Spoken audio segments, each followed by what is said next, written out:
Tafadhali mko tayari kenge kenge? Tupe tumbuizo hilo.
Thank you.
Thank you.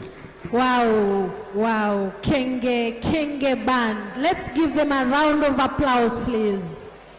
Thank you, we appreciate your performance. Thank you very much. Na karibuni tena sana nyote katika jimbo hili letu la Kisumu. Jimbo ambalo siku ya leo tunajivunia sana kubahatika kuwa na kongamano hili. Kongamano ambalo ni la ulimwengu mzima na ni kongamano ambalo ni la 9. Kongamano ambalo kwa hakika hatutachoka kumshukuru Mungu kwa kutubariki na kutuwezeshea kufanikishwa na kufanyika katika jimbo hili la Kisumu. For now, I will have to welcome another team for another piece. A team called Kiwasko. They will give us 3 pieces of entertainment. The first piece will be a patriotic song about our country, Kenya, and the second piece will be a piece it will be a piece that will be praising the Kisumu County called Kisumu-Dala, and the last piece will be about a lady called Auma, and it will be a folk song. Let's listen to them and get to hear the sweet melodies that they have prepared for us. Tafadhali Kiwasko, iwapo mko tayari, bila kupoteza muda, uga ni wenu. Tuande kazi.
galo pesa wonya mwalo.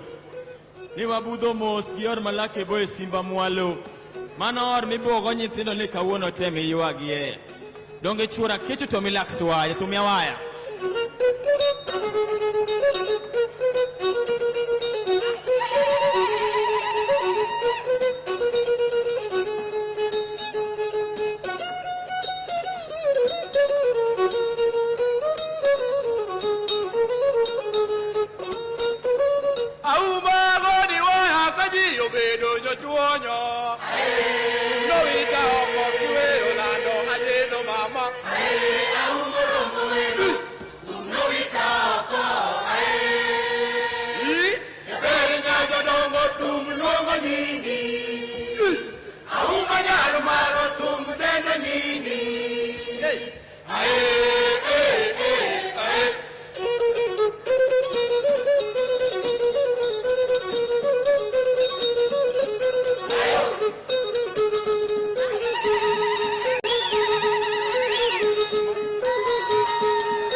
Bimano nya tija klasa deko makoichi aja duong. Ato winjako ndiko barua wa. Need the stomach you gave me in the chest of the market has subtracted me from school. And now I'm selling mangoes at the teeth of the road. And if my father catches you, you will pay the number of cows which you don't know their mathematics. Tatumia waya.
jodongo wedewe wabiro romo chiromero.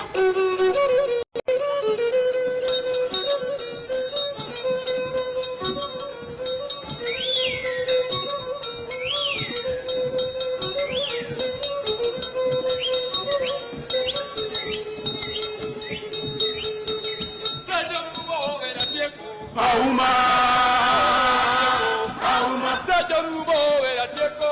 Auma, auma, tajarubo era teko. Auma, tajarubo era teko. Auma, tajarubo era teko. Auma, auma, tango iba con bebé de villo. Auma, tango iba con bebé de villo. Auma, tango iba con bebé de villo. Auma. One man to rock up in the video. Auma. One man to rock up in the video. Auma. So pin me the yoro budo benji. Auma. Benji de la tieko. Yoro tonyo we gonna go down. Say to the down we la tieko. Say to the down we la tieko. Wolo wolo wolo. Say to the down we la tieko. Thank you, thank you. Let's appreciate them by a round of applause, please. Thank you very much. That was Kiwasko group that has given us a folk piece and some patriotic songs. We appreciate you, our wonderful team, for that beautiful performance.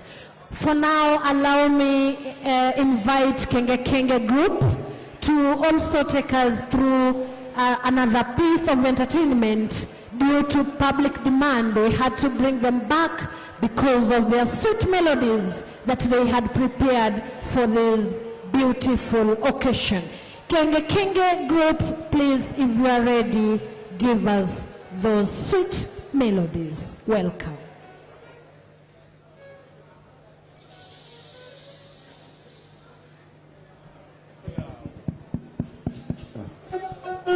Yeah.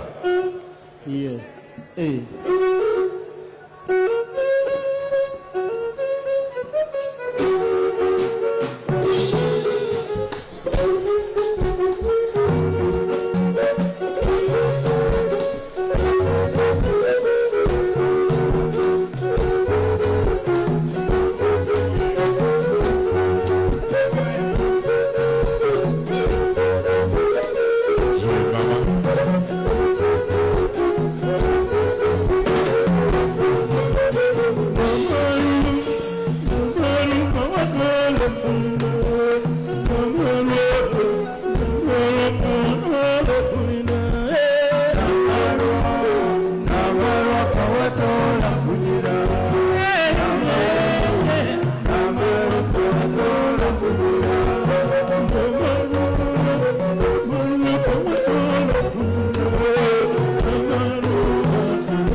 Thank you.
Next song is Aflina by the late George Ramogi.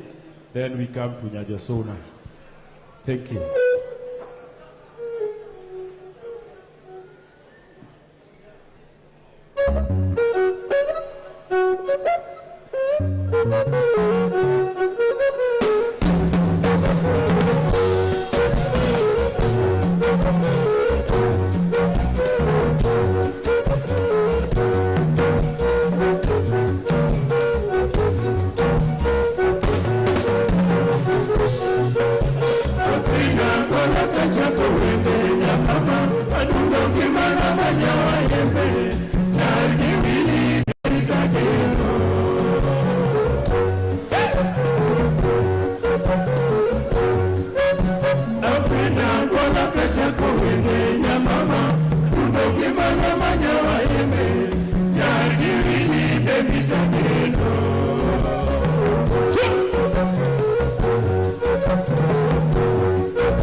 jako jikwoyo Afrika lando rien kata ya dhahabu Kowapenda na jiduto range Afrika beto weni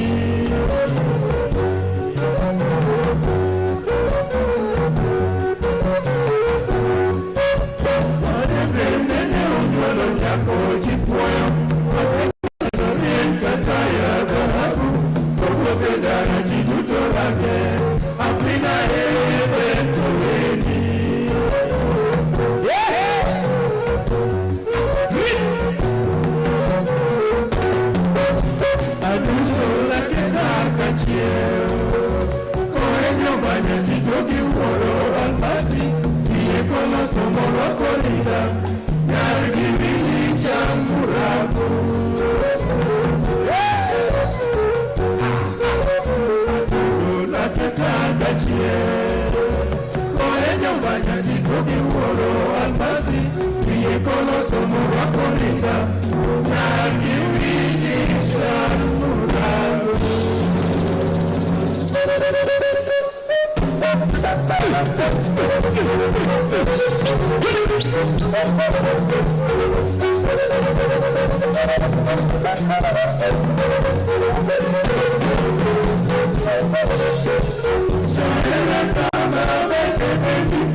kendo mabeyo. Moko nitie kendo mosomo. Moko nitie kendo mabeyo. Nyagi jogi queen mondo.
Thank you.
Sana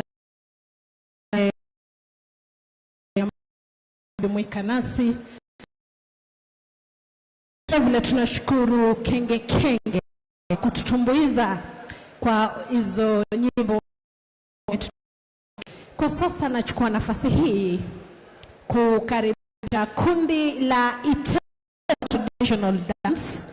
Ni kundi ambalo linaanza na nyimbo za kitamaduni, nyimbo 3 ni Emuvia Kalie.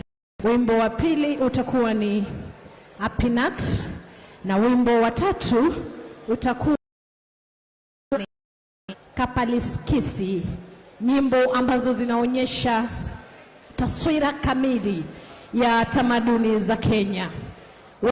We are honored to have you all here in our county of Kisumu, in our country Kenya. We love you all, and it is at a period of entertainment of which we have a number of entertainers who are showcasing different traditions that we have in our country. At the moment, or at the studio, at now is the Intestinal traditional dance, who have 3 pieces of traditional dances. If you allow them, they will entertain and showcase our culture. Tafadhali, Iteso, iwapo mko tayari, uga ni wenu, cheza kama nyinyi.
Tenya jibore ne bale ke rumane Kalong sikaru kasonya tenya jibore ne bale ke rumane Kunye sikaru lukona papa pipilari ke rumane Kunye sikaru lukona papa pipilari ke rumane Papali kise ke rumane allo mapinata papa Papali kise ke rumane Nata papa Keru mane aloma pinata papa Papa leke keru mane aloma pinata papa Lulu musikaru kasonya tenya jibore ne bale keru mane Lulu musikaru kasonya tenya jibore ne bale keru mane Kunye tikaru lukona papa pipilari keru mane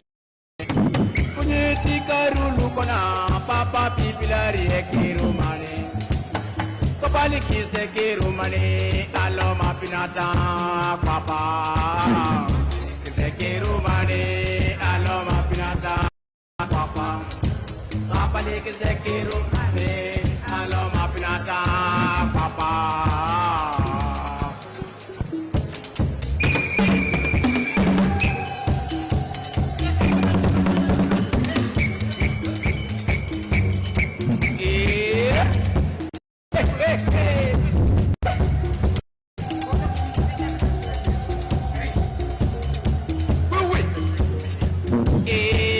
Papa, can you take it to money? Can take a papa? Can you take it to money? I'm a young akere. Take it to money, can you give it to money? Can you take it to money? jaja Kenya segirumani Sega mama Kenya segirumani Chile paikere Kenya segirumani Sega papa Kenya segirumani Kulima kero Aji dua kita kebuli ciki diwa Romu wita Konya mangale wetwa Ngolwanga kero kesinunu Abala mo bitter sangi Walija sosi Kolong Sinapa na abala mo Chichika chuma Salo na chako kupona Wap Kalo to Puyo Paiyak Papu pap Kalo to Eba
Bangi. Yalamanoi. Yalamanoi. Yalama. Yalama. Yalama.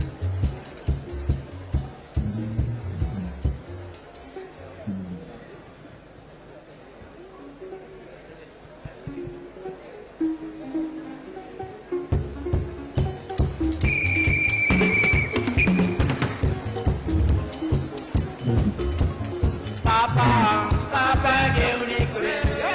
Papa, Papa, give me credit. Papa, le la Papa, give me credit. Papa, le jogna.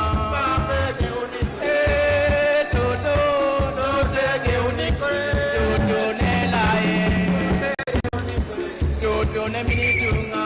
Papa, give me credit. Toto ne mini pejo. Papa, give me credit. Toto ne mini dweken. Toto give me credit. Mama, Mama, give me credit. Jaja, Jaja, give me credit. Jaja ne la Jaja, give me credit. Jaja ne mini tunga. Jaja, give me credit. Jaja ne mini pejo. Jaja, give me credit. Jaja ne mini pejo. Jaja, give me credit. Toto, Toto, give me credit. Onechi Kanga, onechi give me credit. Onechi le la onechi give me credit. Onechi le jogna. Onechi give me credit. Jaja, Jaja give me credit. Jaja, Jaja give me credit. Mama, Mama give me credit. Mama, Mama give me credit. Hey, hey.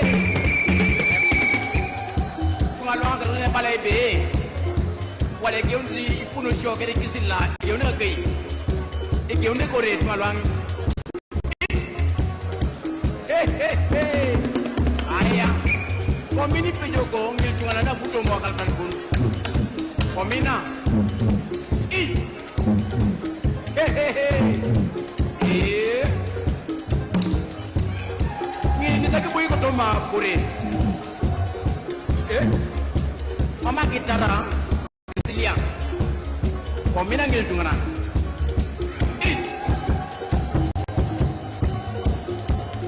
Papa, Papa, give me credit. Papa, Papa, give me credit. Papa, le la Papa, give me credit. Papa, le jogna. Papa, give me credit. Papa, le mini tunga. Papa, give me credit. Papa, le mini tunga. Papa, give me credit. Hey, hey. Yala monui. Hey, hey.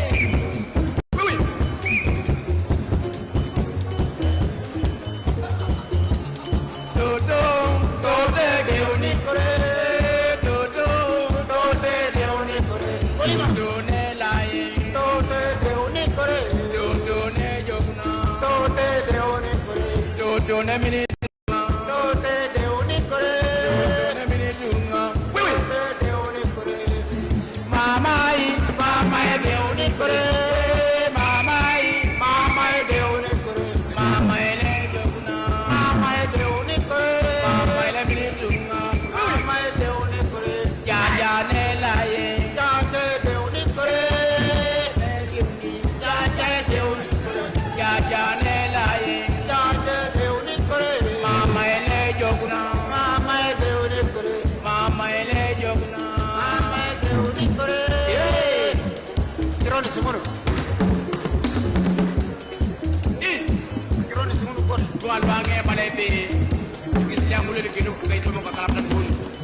community na tungana yo community pe joko ni begi pe ko ni tunga kere malanga pe ko degi pe ko ngini malangi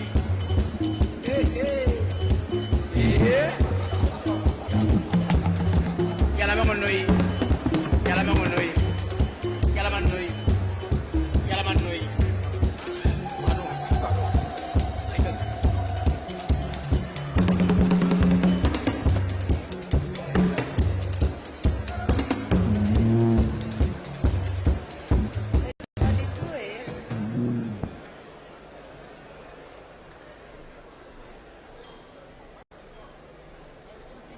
Thank you very much. Thank you very much. Our production team is also ready now to present an item that will also give us a symbolic of our culture in Kenya. So kindly, if we can all be seated and give our eyes to these sweet melodies that they have prepared for us. And in the meantime, allow me invite my colleague Mike Gitone to now guide us on the program as we continue with the entertainment. Brother Gitone, kindly. Sound check. Thank you so much, my colleague Sarah. I seek the indulgence of all of us in the auditorium. Sound check, kindly work on my microphone. Sound check.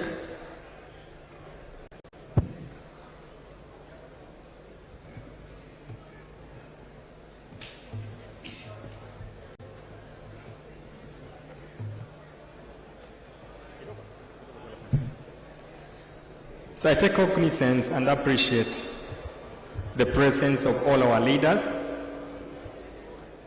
appreciating the presence of the Secretary General UCGLA, the President of UCLG, the Chairperson of African Union Commission, the former President of Seychelles. I take cognizance of the presence of the Chief of Defense of the Kenya Defense Forces of Kenya, General Robert Kibochi, the VCDF, the service commanders. Take cognizance of our cabinet secretaries, the Cabinet Secretary for Environment, Cabinet Secretary for Defense and Devolution, the Cabinet Secretary for Education, all the governors present, distinguished ladies and gentlemen. I'm requesting those who are still standing in front of the main dais, we take our seats. We are starting our program. Those who are still standing at the main dais frontage, kindly may we take our seats. Production.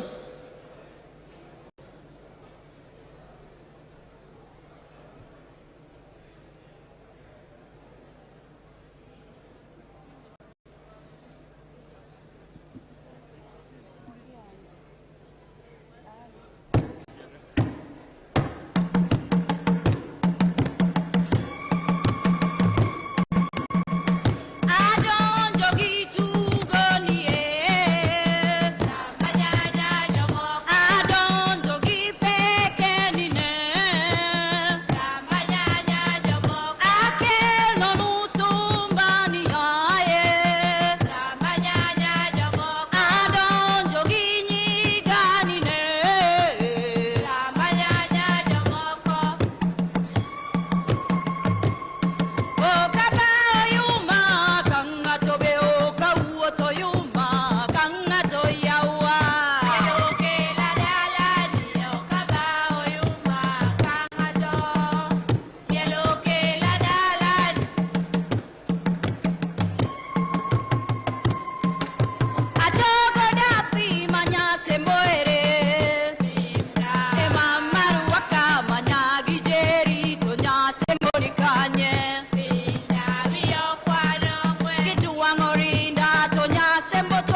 Morocco, bali Kenya.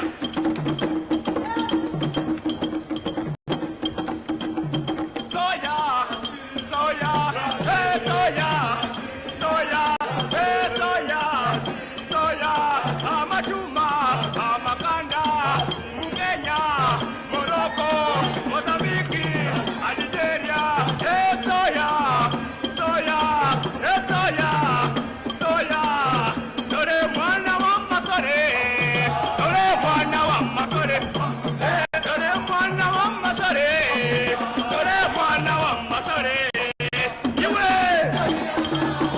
kodo,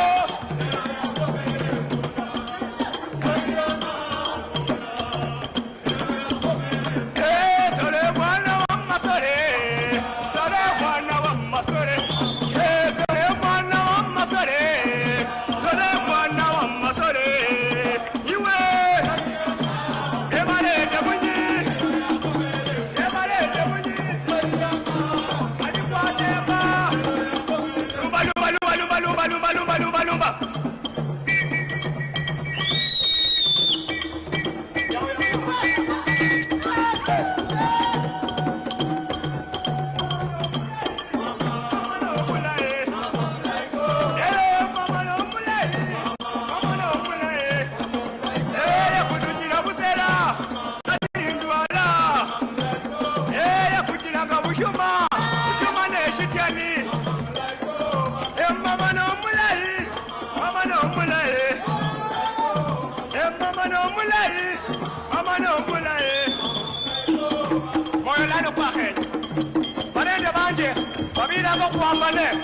Ukashindu shilala Afrika ni shibala shieru ukimira na kubenu buyanzi he baluya he Afrika he Afrika shindu shilala he bene buyandane he kusimane he barende he barende.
I once again wish to request that we be settled. Kindly, those who are standing in between, can we take our seats? We'll be receiving the principal guest in a moment from now. I request that we be seated. I request that we be seated. I still see a few of the distinguished ladies and gentlemen standing. Kindly be seated. I also wish to request the photographers, you've done your cutaways, confine yourselves to the media raiser and the area allocated for you. Please, may we take our seats? May we take our seats, those who are still standing. I can see a number of us standing just next to the principal guest's seat. Kindly take your seats. Those who are also standing at the peripheries, we have a number of seats at the back. Kindly, can we take those seats so that we receive our principal guest. Those who are still trickling in, standing on my right from where I'm announcing from, kindly may we take our seats.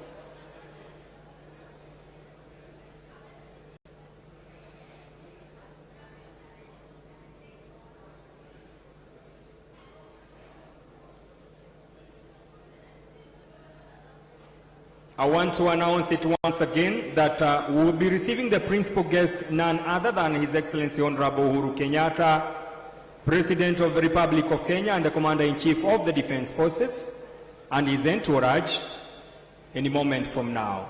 So I seek your indulgence that we be settled. Remember to manage your phone. Kindly remember to manage your phone.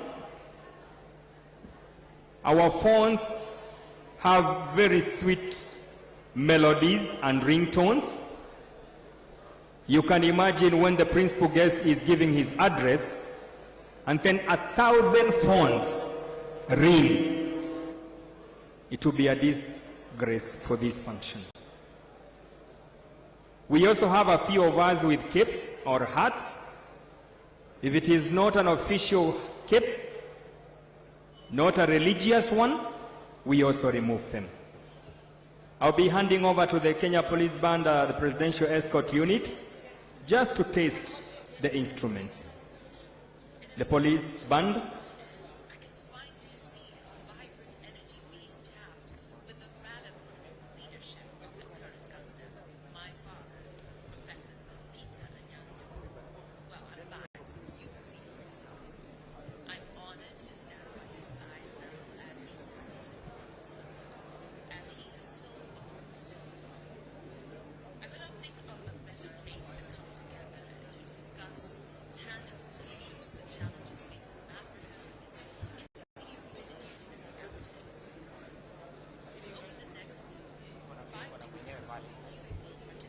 Tafadhali niombe wale ambao bado tumesimama tuketi.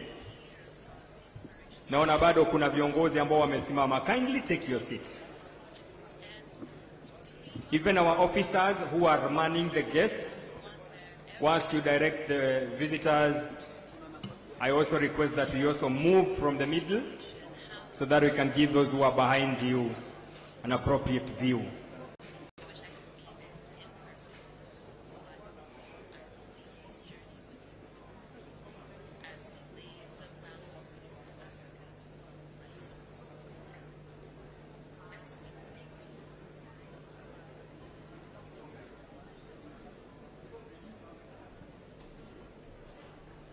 Just to remind ourselves on the arrival ceremonies, when His Excellency joins us,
2.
Network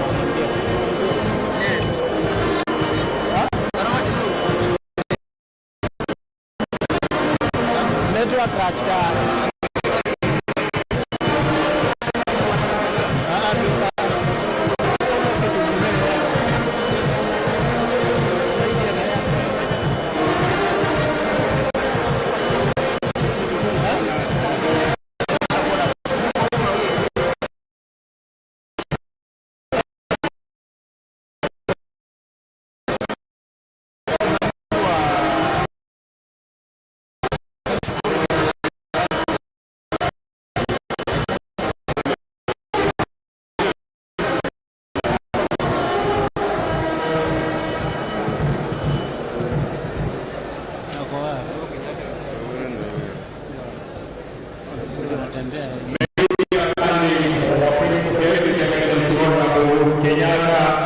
the President of the Republic of Kenya and the Commander-in-Chief of the Defense Forces.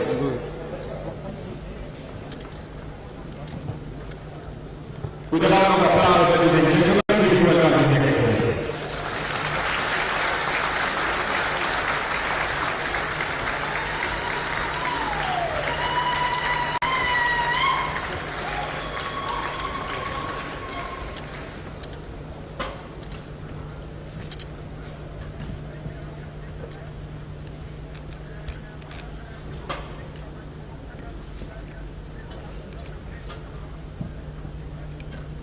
May we be outstanding for the national anthem of the Republic of Kenya, the East African Community Anthem, and the African Union Anthem, the national anthem.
As we remain standing, we'll be ending a brief session of prayers by our leaders of prayers, Sheikh Farah Hamis, the Imam, Jamia Mosque Kisumu, and very reverend Father Moses Omoto, the Vicar General, the Catholic Archdiocese of Kisumu.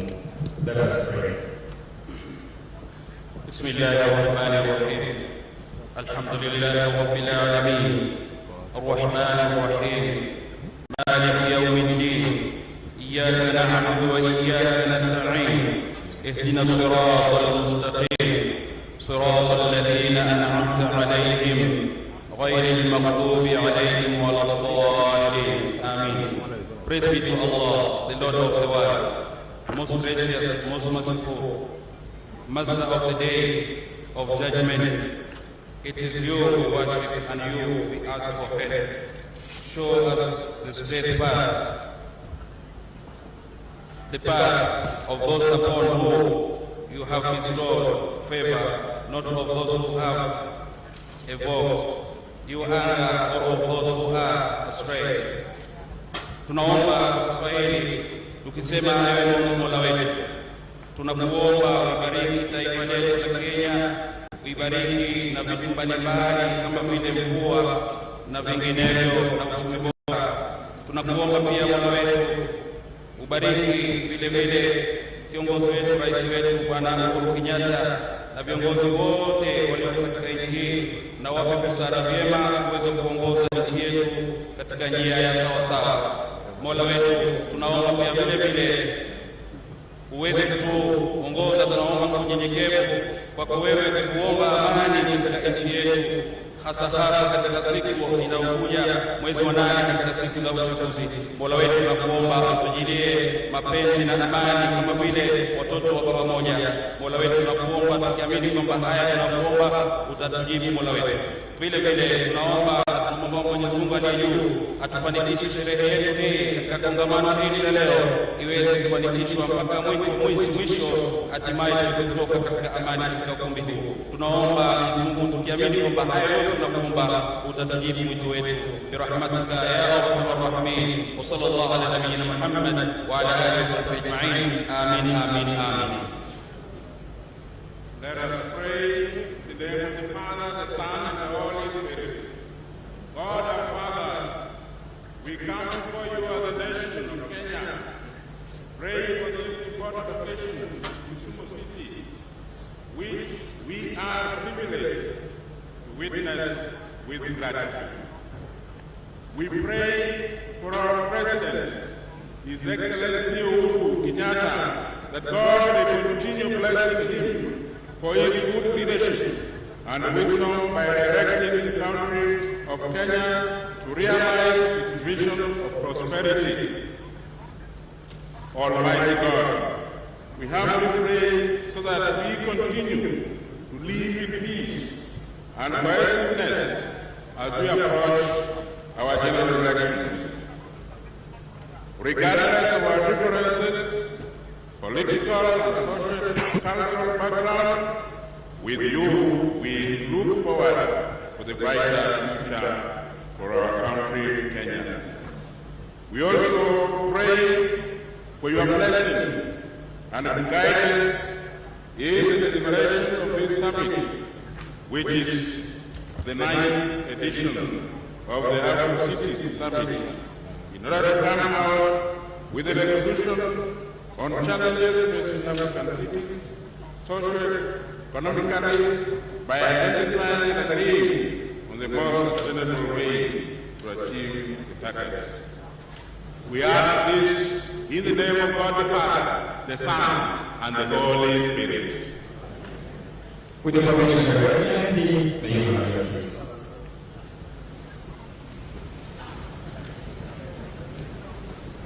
Your Excellency, Honorable Kenyatta, President of the Republic of Kenya and Commander-in-Chief of the Defense Forces of Kenya, the former President of the Republic of Seychelles, His Excellency and Foreign, Cabinet Secretaries and Ministers, President, the AU leadership, President Chairperson, President, the UCLG leadership, the President and the Secretary General, the UN Executive Director, the ambassadors and the diplomatic corps, the AfriCities Summit delegates present, distinguished ladies and gentlemen.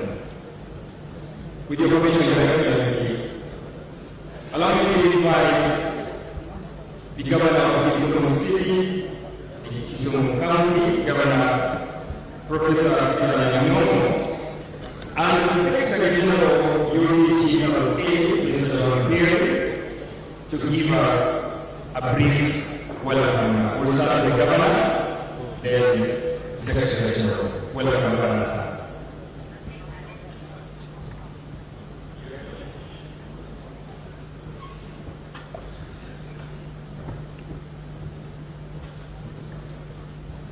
Your Excellency, the President of the Republic of Kenya, Honorable Kenyatta.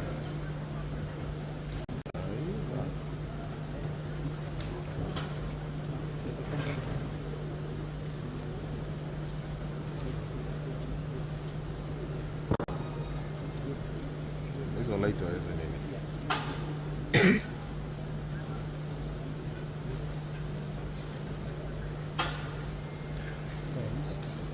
Your Excellency, the President of the Republic of Kenya, Honorable Kenyatta. Your Excellency, the President of the Government here. Your Excellency, my heads of state and prime ministers, members of the political representatives of the United States and of the Government of Africa, led by the Secretary General.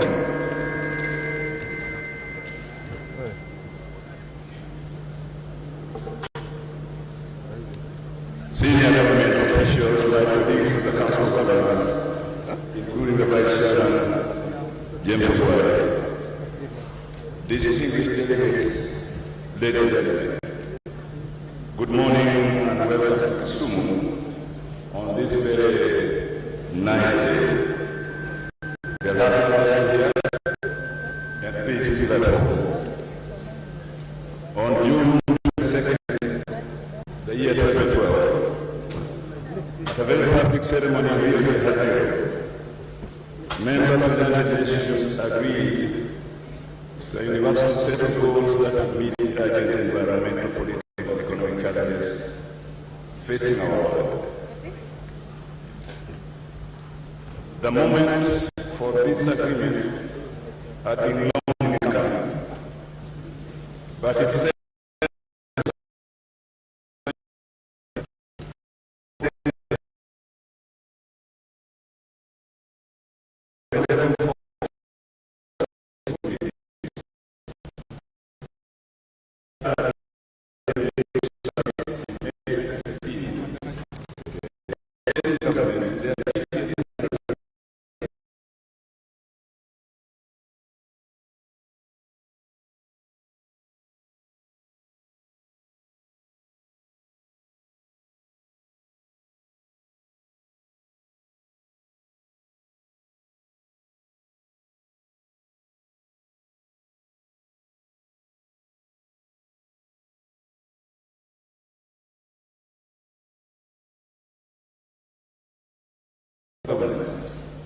in all AfriCities.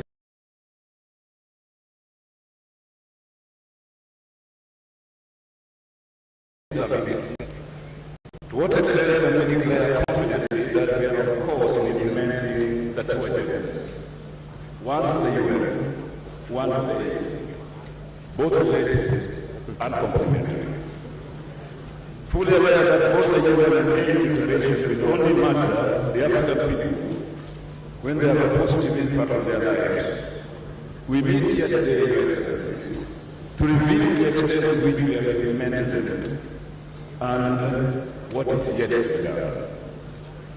In Kenya, Your Excellencies, we began doing this when Kenyans approved a new constitution in 2010, introducing revolution in our government under the presidency of Excellency Uhuru Kenyatta.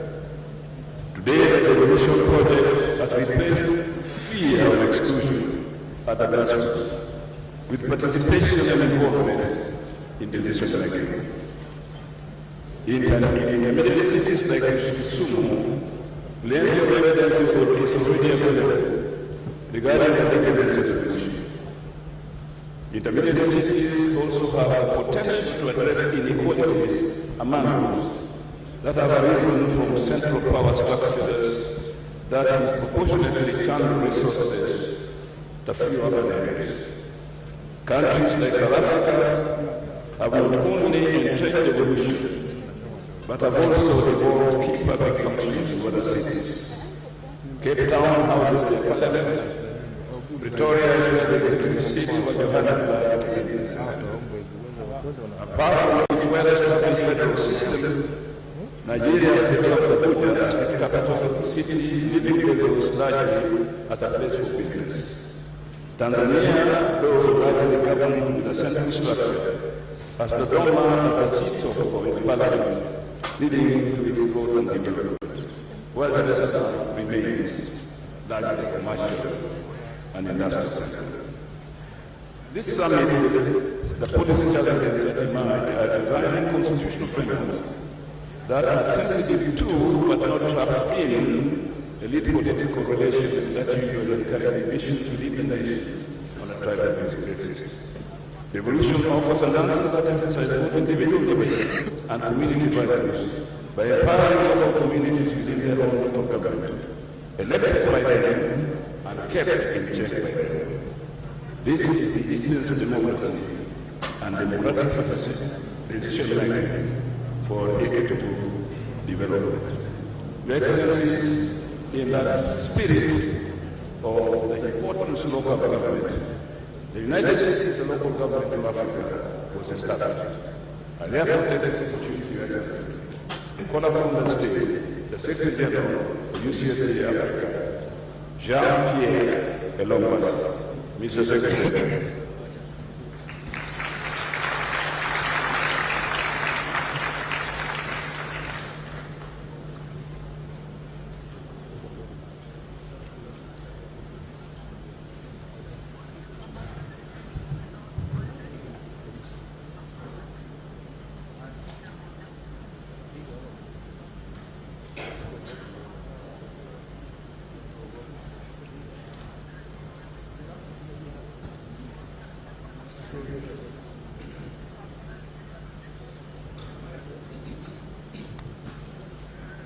Former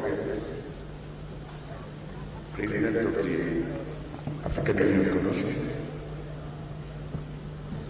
ministers, governors,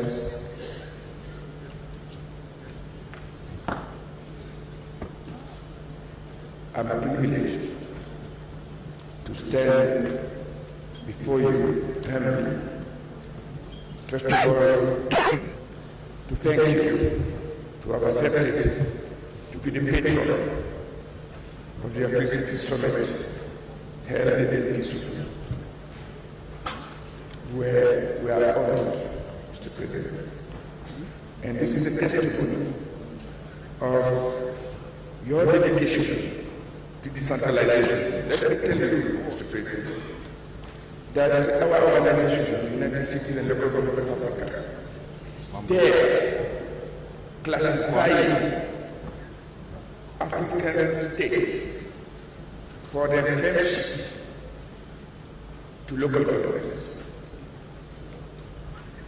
And Kenya, in our classification of 2021 that has been issued for this summit, is rated, I think, fair or false. Meaning you are at the upper level of the most friendly to the local people as government. We thank you for that.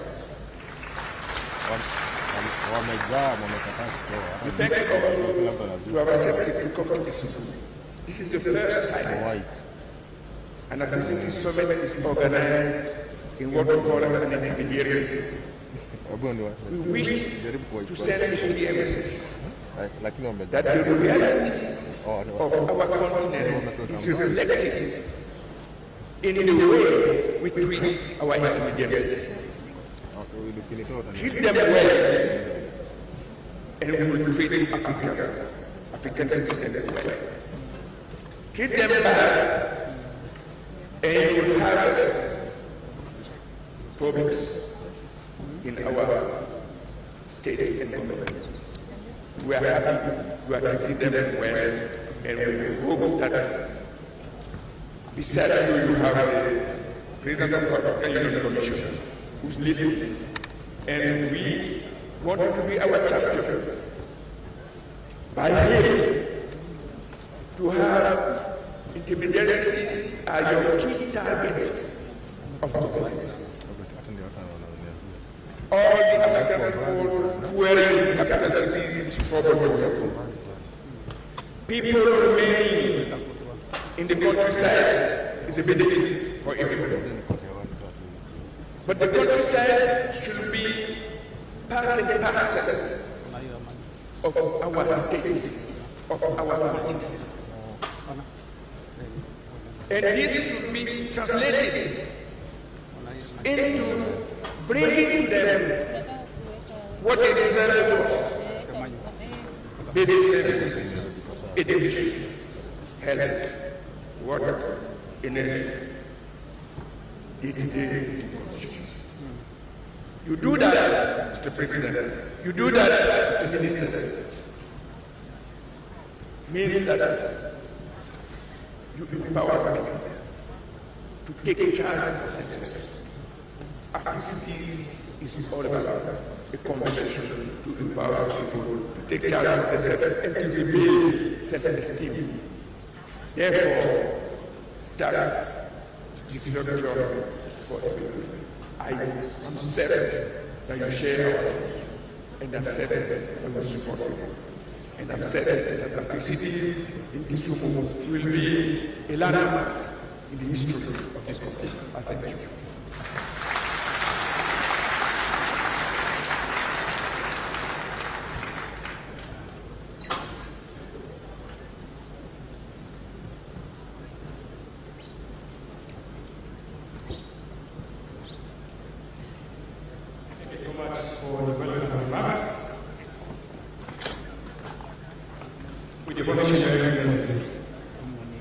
On behalf of the Council of Governors, I wish to invite the Governor of Kisumu County and the Vice Chairperson, Council of Governors, Governor James Ongwaiti to make a brief remark on behalf of the Council of Governors.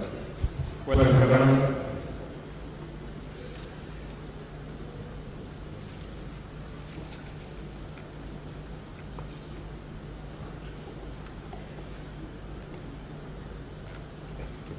Thank you very much.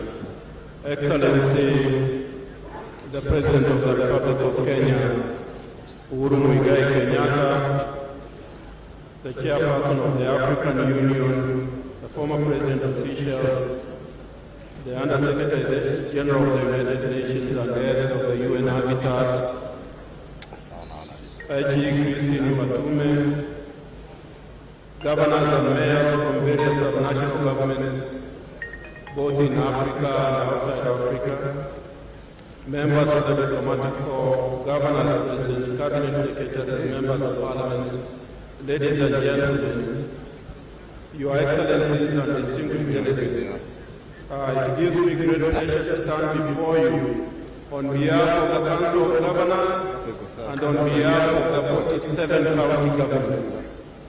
This is not the first time that Kenya is hosting the AfriCities Summit, having hosted in 2006 under the auspices of the now defunct local governments. Indeed, county governments are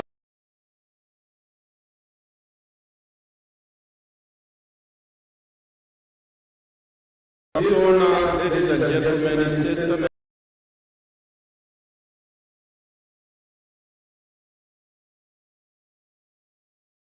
they play a critical role in achievement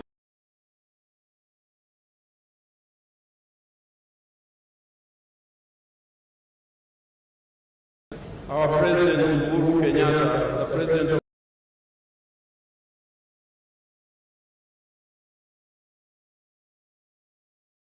delegations from all over Africa,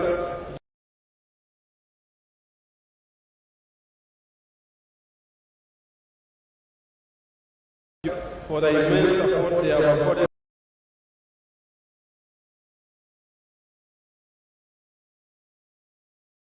to you all. I don't want to repeat it, but it resonates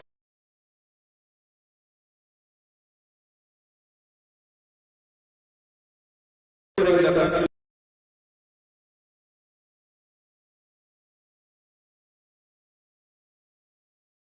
and distinguished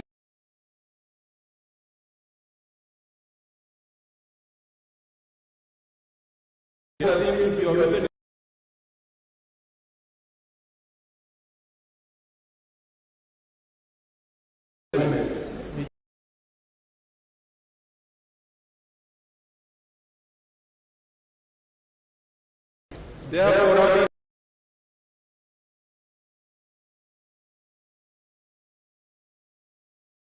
engineer urban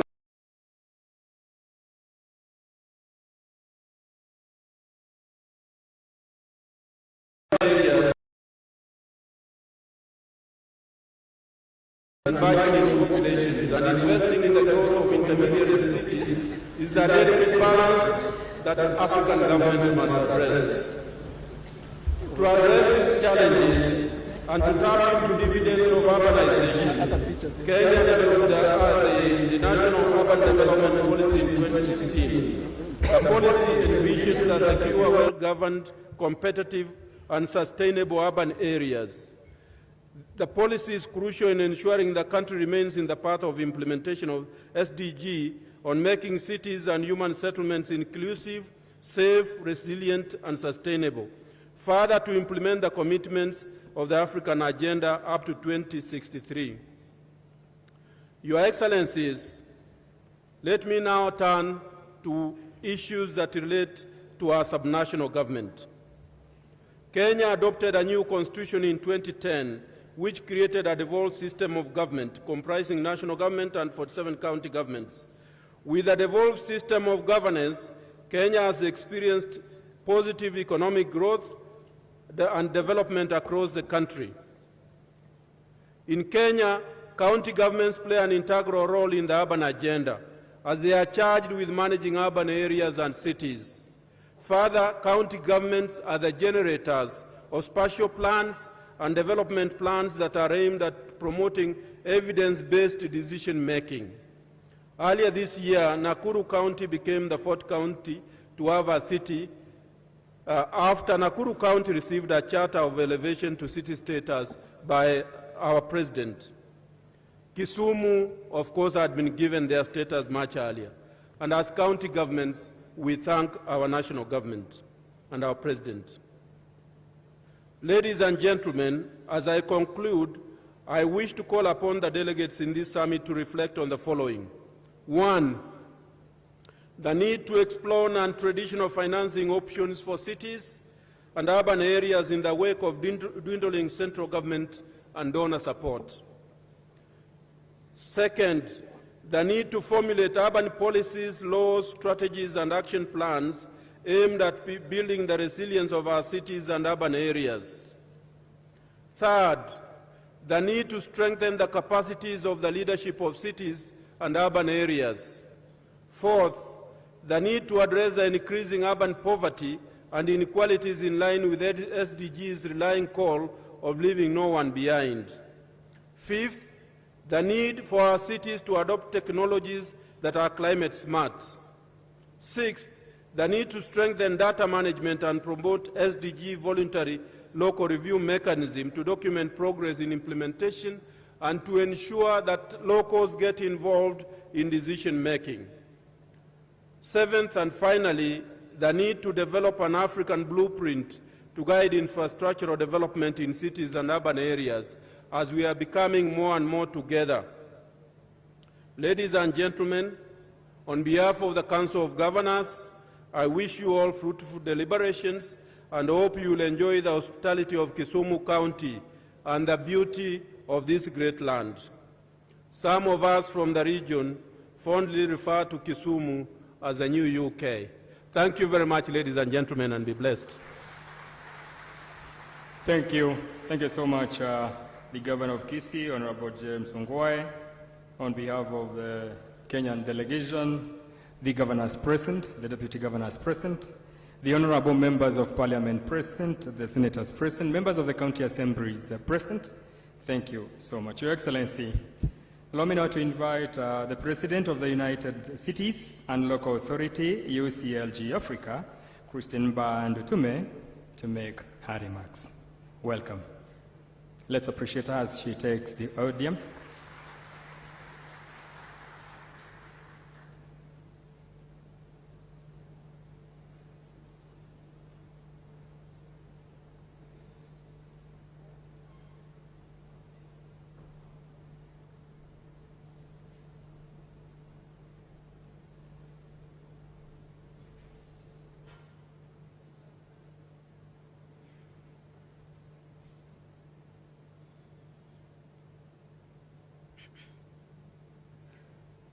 Excellences, Monsieur le Président de la République, Excellences, Monsieur le Président de l'Union africaine, Excellences, Messieurs les anciens chefs d'État d'Afrique, Excellences, Monsieur le Premier ministre, Excellences, Monsieur le Président de la Commission de l'Union africaine, Excellences, Madame le Secrétaire général adjointe de l'Organisation des États-Unis, Excellences, Monsieur John Kerry, envoyé spécial des États-Unis sur le climat, Excellence Madame la Directrice exécutive du Programme des Nations Unies pour l'environnement, Excellence Madame la Directrice exécutive du Programme des Nations Unies pour les établissements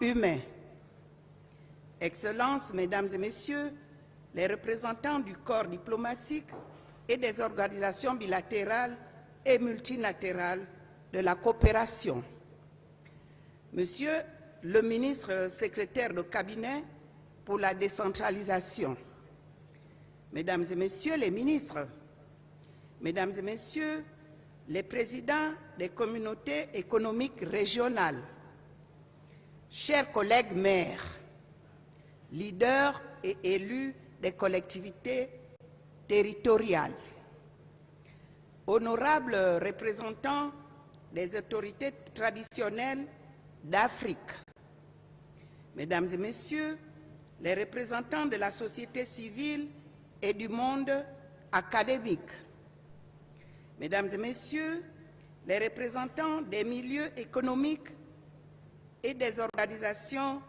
philanthropiques, Mesdames et Messieurs les représentants des médias, honorables invités, chers amis, professeur Peter Anyang Nyong'o, gouverneur du comté de Kisumu, Madame Lupita Nyong'o, ambassadeur de bonne volonté pour le sommet AfriCities,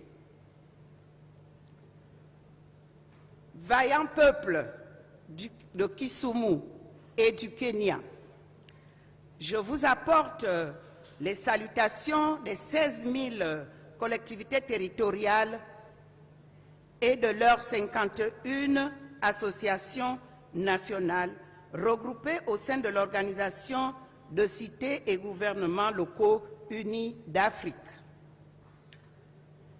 Je vous remercie, Excellence, Monsieur le Président de la République, d'avoir bien voulu accorder votre haut patronage à cette 9e édition du sommet AfriCities organisée par CGLU Afrique en collaboration avec le gouvernement du comté de Kisumu, le Conseil des gouverneurs du Kenya et le gouvernement de l'État du Kenya. Je vous remercie tous, très sincèrement, d'avoir répondu présent à cette cérémonie officielle et vous exprime par ma voix la joie de la communauté africaine des collectivités territoriales de nous retrouver si nombreux et en personne à ce rendez-vous unique de dialogue avec l'Afrique des peuples, le cœur battant. Le choix de Kisumu pour accueillir cet incontournable rendez-vous de tous ceux qui sont concernés par la gouvernance locale en Afrique est un acte de foi qui manifeste la conviction de CGLU Afrique qu'en partant de ces villes et territoriales, plus spécifiquement de celles intermédiaires, l'Afrique peut sûrement renouveler sa réflexion sur sa transformation structurelle et son développement durable. Les villes intermédiaires sont le reflet le plus fidèle de l'état du développement de nos pays. Elles sont en effet en prise directe avec leurs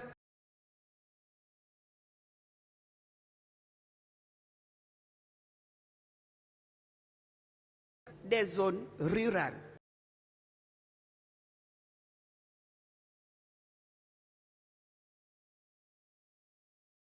Elles sont donc les lieux stratégiques les mieux appropriés pour relever le défi soulevé par la triple crise sanitaire, écologique et de la gouvernance des affaires publiques. C'est pour cette raison que le comité politique AfriCities a proposé de réfléchir sur le rôle des villes intermédiaires dans la mise en œuvre de l'agenda 2030 des Nations Unies et de l'agenda 2060 de l'Union africaine. Je suis convaincu que le sommet AfriCities fera date dans la longue marche qui mène vers la renaissance de l'Afrique. Je souhaite à tous de fructueux échanges et plein succès à nos travaux. Je vous remercie de votre aimable attention.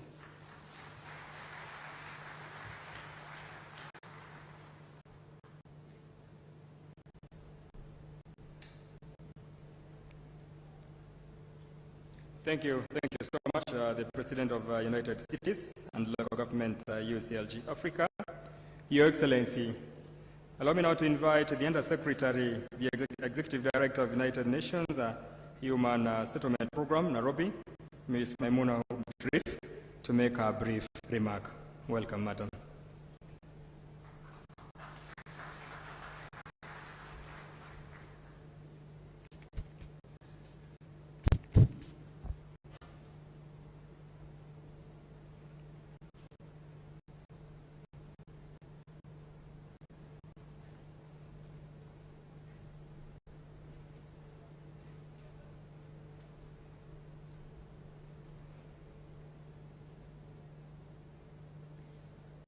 Your Excellency Uhuru Kenyatta, President of the Republic of Kenya, Your Excellency Musa Faki, Chairperson of the African Union Commission, Honorable Eugene Wamalwa, Cabinet Secretary for Devolution, Your Excellency Peter Anyang Nyongyo, Governor of Kisumu, Your Excellency Martin Wambora, Chairperson of the Council of Governors of Kenya, Madam Christine Nutume, President of the United Cities of Local Government of Africa, UCLGA, John Pera Elong Embassy, the General Secretary of UCLGA, honorable members of the UCLG Africa, distinguished delegates, ladies and gentlemen, a very good morning to all of you. Assalamualaikum warahmatullahi wabarakatuh. Habaria usubuhi.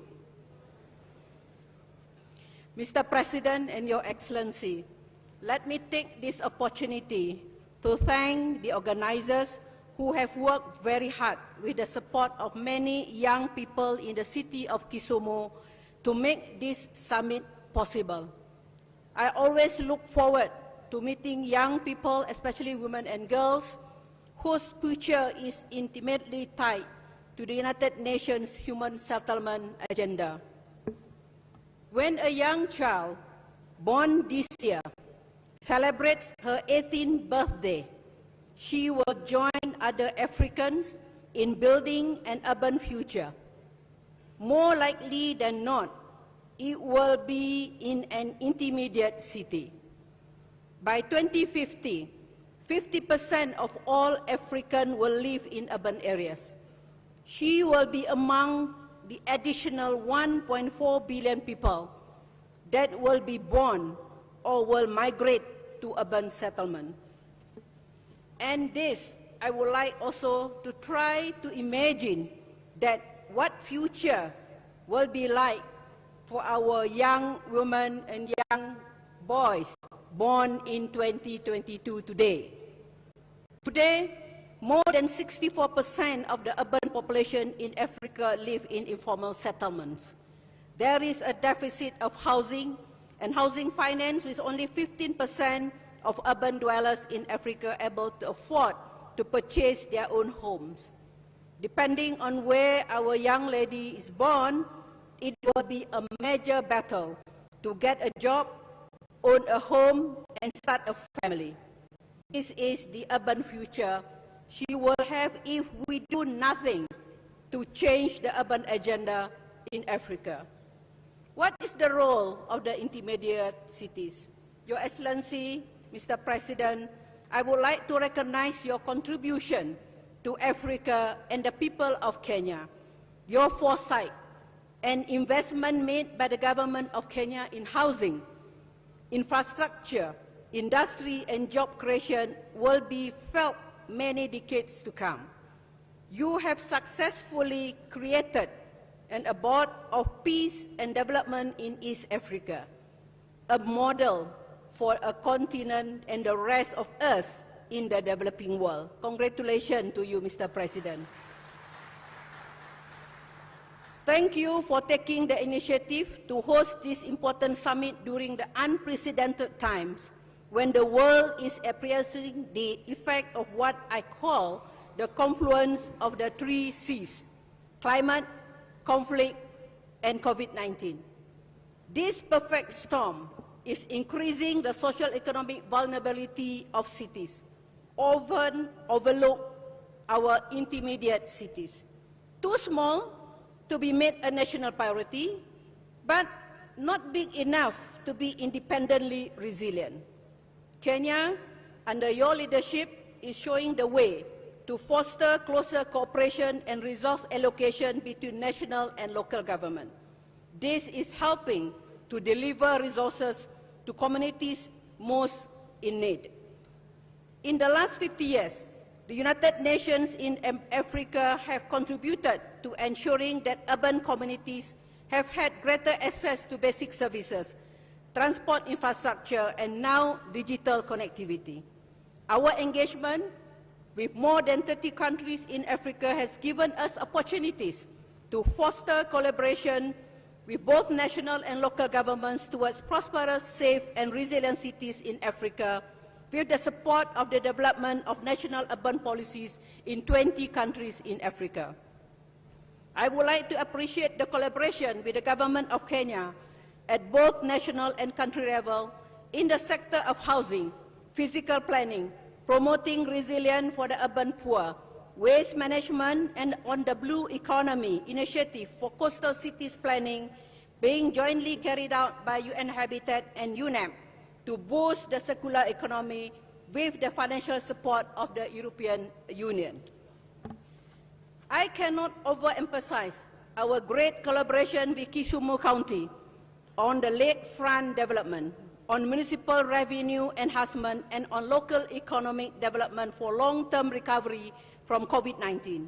And I believe the new United Nations Sustainable Development Cooperation Framework under leadership of the UN Resident Coordinator will foster further collaboration with the government of Kenya and will offer an opportunity to the whole UN family to accelerate the Sustainable Development Goals in Kenya. Let me also highlight the UN Strategic Plan and our focus on housing, Mr. President, climate adaptation and localization of the Sustainable Development Goals. I understand that we must not leave our rural communities. The first goal of the UN Habitat Strategy Plan is all about urban and rural linkages. This is why we are supporting this summit wholeheartedly. Mr. President, 65 of my staff are here in this Kisumu AfriCities. That shows the commitment of UN Habitat to you. We believe that the transformation will come from the intermediate cities. It is not about reversing urbanization, but what we need to do is to make it equitable. Let me also appreciate the collaboration with your UCLG Africa on capacity development for local government and our recent collaboration jointly with UNECA on voluntary local reviews. These include local governments to actively participate in SDG reporting. The participation of local government has deepened our understanding about socio-economic impact of COVID-19, allowing government to be more targeted in their resource allocation to deliver help to those the most in need. I hope that the ongoing work, joint work in Kisumu on local economic development can be scaled up in the country and at the regional level. We should remind ourselves that ultimately the goal for all of us is to see an African continent which shows inclusive growth and sustainable development, social transformation, and improvement in the standard of living and quality of life in both rural and urban areas. To accelerate the implementation of the SDG 2030 and the African Union Agenda 2063, we all need to work together. The United Nations, other stakeholders, including national and local governments, non-state actors, and including the private sectors. I look forward to seeing the conclusion of the summit translated into action in the 11th session of the World Urban Forum in Katowice, Poland on the 26th to 30th of June this year, and we can conclude the commitments of this summit on intermediate cities in Katowice declared action. As I conclude, let us recall the young woman born in 2022 in my earlier part of my speech. I am confident that if she is fortunate to be born in Kenya, and she will have a strong foundation to get a good education, a steady job, and opportunity one day, Mr. President, to be the first woman president of the country. So, Mr. President, thank you for your support you have shown to UN Habitat and our mandate, more importantly, for your leadership as a champion for sustainable urbanization in Africa. It is our hope that urbanization as a vehicle for economic growth in Africa and will be featured in an African Union summit to come. Wishing you all a successful 9th edition of the AfriCities Summit here in Kisumu. Thank you. Asante sana. Thank you. Thank you so much, Ms. Maimuna Mood Sharif, the Undersecretary, Executive Director of the United Nations Human Settlement Program, Nairobi. Your Excellency, the Permanent Presidential Music Commission has organized for us a production of the theme song. Welcome the production team.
Thank you so much to our production team, the Permanent Presidential Music Commission, and the Kisumu County for that well-elaborate theme song. Let's applaud them with a more loud applause. Thank you. Your Excellency, allow me now to request we focus on the screens for video messages. I'll request that we play them back to back. We'll start with the AfriCities Ambassador Lupita Nyong'o, to be followed by United Nations Deputy Secretary General, Her Excellency Mrs. Amina Mohammed, and the U.S. Special President Envoy on Climate, John Kerry. The video messages.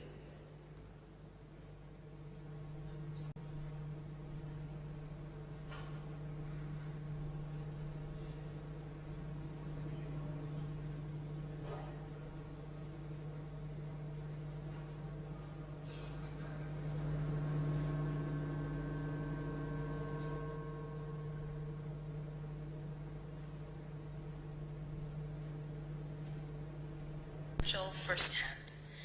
It has so much to offer, and I can potential. Hello all, and welcome to the 9th AfriCities Summit in Kisumu. My name is Lupita Nyong'o, and I have the great honor of being the AfriCities Goodwill Ambassador this year. Now, Kisumu County is my ancestral home, and I have witnessed its potential firsthand. It has so much to offer, and I can finally see its vibrant energy being tapped with the radical leadership of its current governor, my father, Professor Peter Anyang Nyong'o. Well, I'm biased. You will see for yourself. I'm honored to stand by his side now as he hosts this important summit, as he has so often stood by mine. I could not think of a better place to come together to discuss tangible solutions for the challenges facing Africa and its intermediary cities than the AfriCities Summit. Over the next 5 days, you will participate in interactive sessions. You will hear from inspirational speakers, take workshops, implement projects, and dream up the Africa we want to see. One where everyone has access to food, healthcare, education, housing, public safety, and peace. I wish I could be there in person with you all, but I will be on this journey with you from afar as we lay the groundwork for Africa's renaissance. Now, let's begin. Your Excellency Uhuru Kenyatta, President of the Republic of Kenya, Your Excellency Macky Sall, President of the Republic of Senegal, Your Excellency Moussa Faki Mohammed, Chairperson of the African Union Commission, Your Excellency President Olusegun Obasanjo, Excellencies, friends, and colleagues, it is my great honor to address the opening session of the AfriCities Summit. Thank you to the Government of Kenya, to the County of Kisumu, and the United Cities and Local Governments, Africa, for hosting this important summit in the wonderful city of Kisumu. We are meeting in challenging times, marked by multiple interlinked crises and a proliferation of conflicts. At the same time, the world is in the midst of key transitions, from energy to the digital world. Among the emerging trendy lines, urbanization is a defining megatrend of the 21st century. We need to take advantage of it. The recent review of the New Urban Agenda provides insights into what a bottom-up approach to sustainable development in Africa could look like. Recognizing the centrality of the New Urban Agenda to other global agendas, notably our efforts to combat climate change. Acknowledging that COVID-19 has deepened inequalities and elevated the importance of cities. And addressing the gaps in capacities and financing countries face to achieve the sustainable urbanization. Africa is projected to have the world's fastest growing urban population over the next 30 years. Cities are producing more than 60% of GDP in Africa, and the rapid trend of urbanization across the continent offers new opportunities to accelerate economic and social transformations. Equitable, inclusive, and prosperous cities need to harness the full potential and participation of all citizens, especially women and our youth. The power of community action, especially youth action, which is our most important and dynamic human resource, can make a difference. while large and megacities will continue to attract people, effectively harnessing urbanization processes hinges on intermediary cities like Kisumu. Indeed, these cities must be at the heart of national urban strategies. Health emergencies, the climate crises and conflicts are increasingly urban phenomena. Local governments in Africa must be provided with the means and the resources to confront these challenges and deliver on the Sustainable Development Goals. Successful implementation of the SDGs requires unprecedented ownership by local actors. Together with UCLG and other partners, the United Nations has launched a Local 2030 Coalition, a platform designed to support and accelerate SDG delivery at the local level. We invite all of you to join this effort. Acting together, we can leverage well-planned and well-managed cities as engines for sustainable development and innovation here and across Africa. I thank you.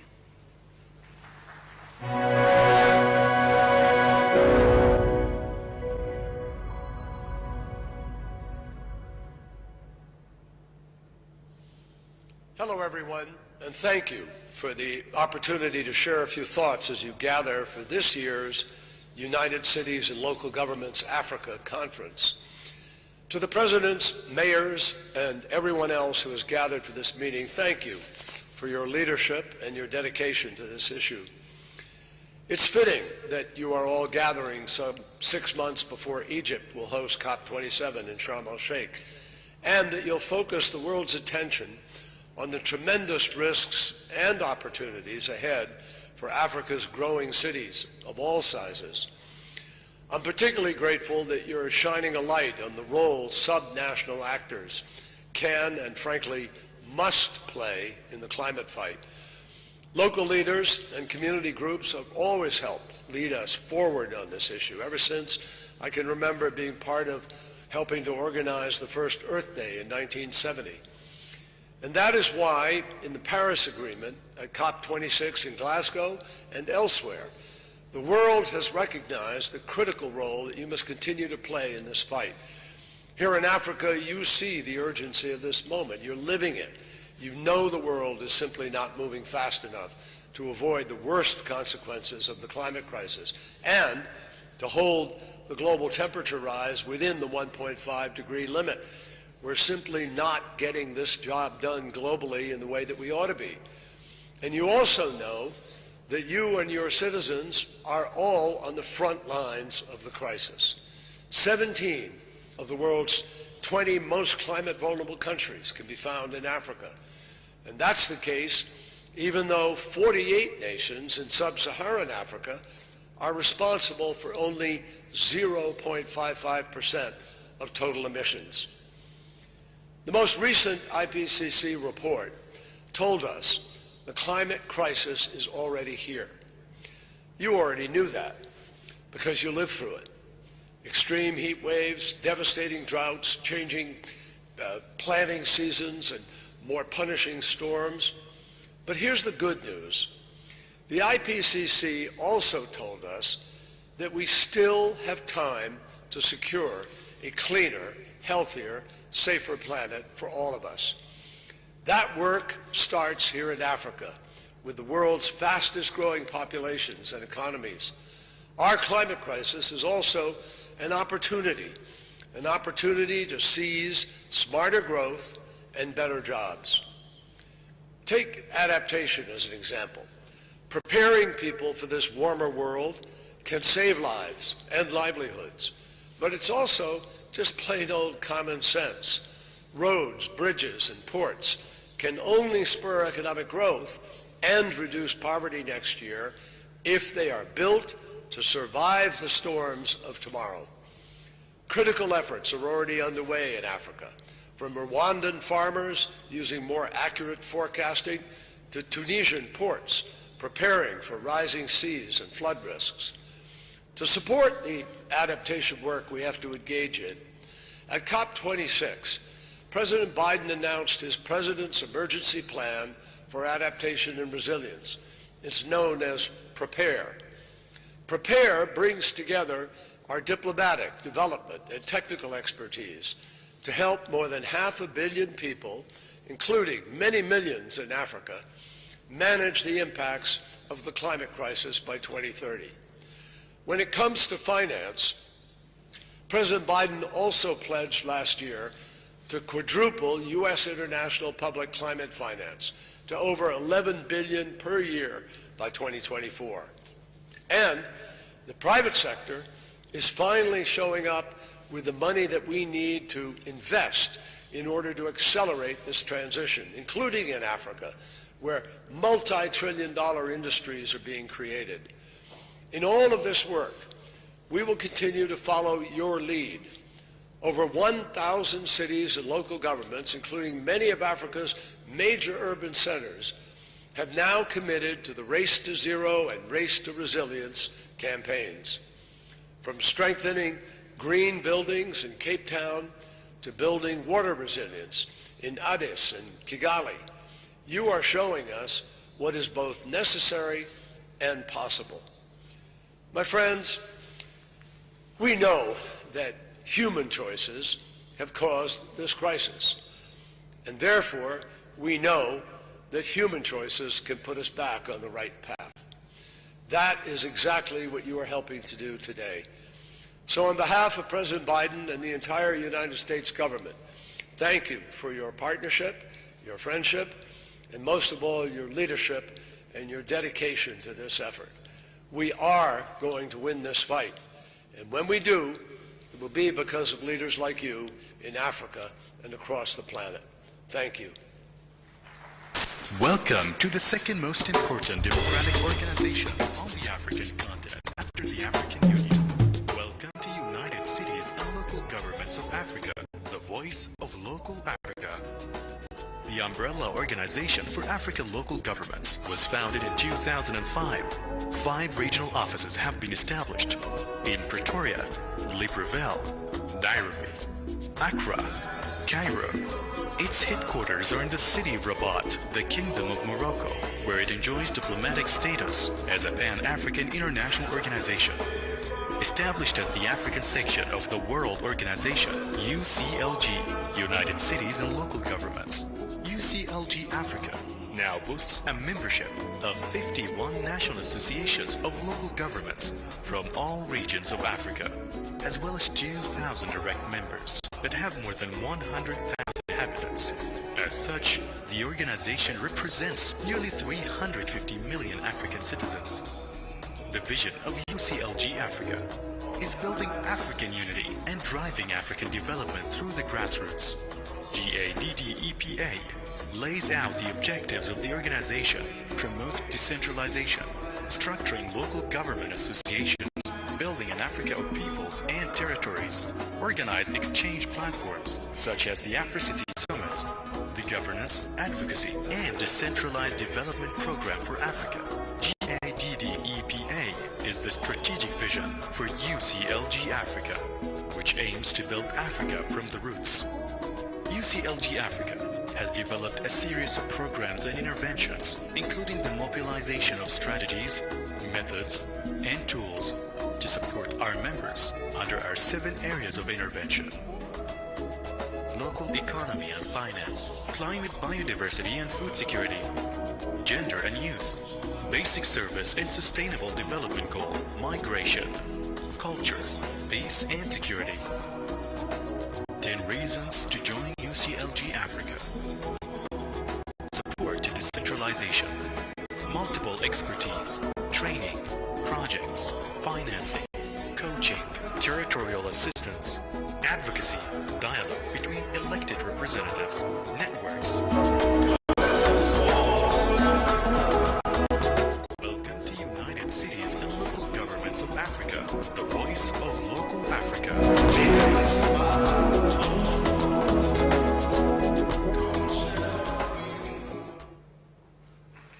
Let us appreciate that well presentation. Thank you. Thank you so much. Your Excellency, with your permission, allow me, with all humility and my singular duty, to invite the chairperson of the African Union Commission, His Excellency Moussa Faki, to make his remarks. Welcome, Your Excellency. Let's appreciate His Excellency as he takes the podium.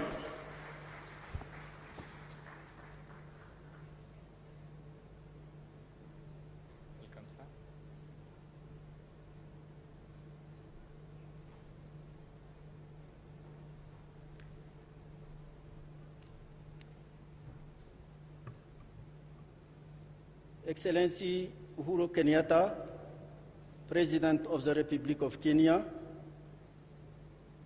Excellency President Faure, former President of the Seychelles, Prime Minister Raila Odinga, Special African Union Envoy for Infrastructure, Madame Christine Mbandoutoumé, Présidente des cités et gouvernements locaux unis d'Afrique, Ms. Maimouna Mohamed Sherif, Under-Secretary General and Executive Director of UN Habitat, Professor Anyana Ngo, Governor of Kisumu County, distinguished ministers, regional governors and mayors, ladies and gentlemen. Thank you, President Uhuru Kenyatta, dear brother, for inviting me to this auspicious official opening of the 9th Summit of AfriCities held in this magnificent intermediary city of Kisumu. President, you show once more your leadership and dedication for Kenya and for the implementation of African Union Agenda 2063.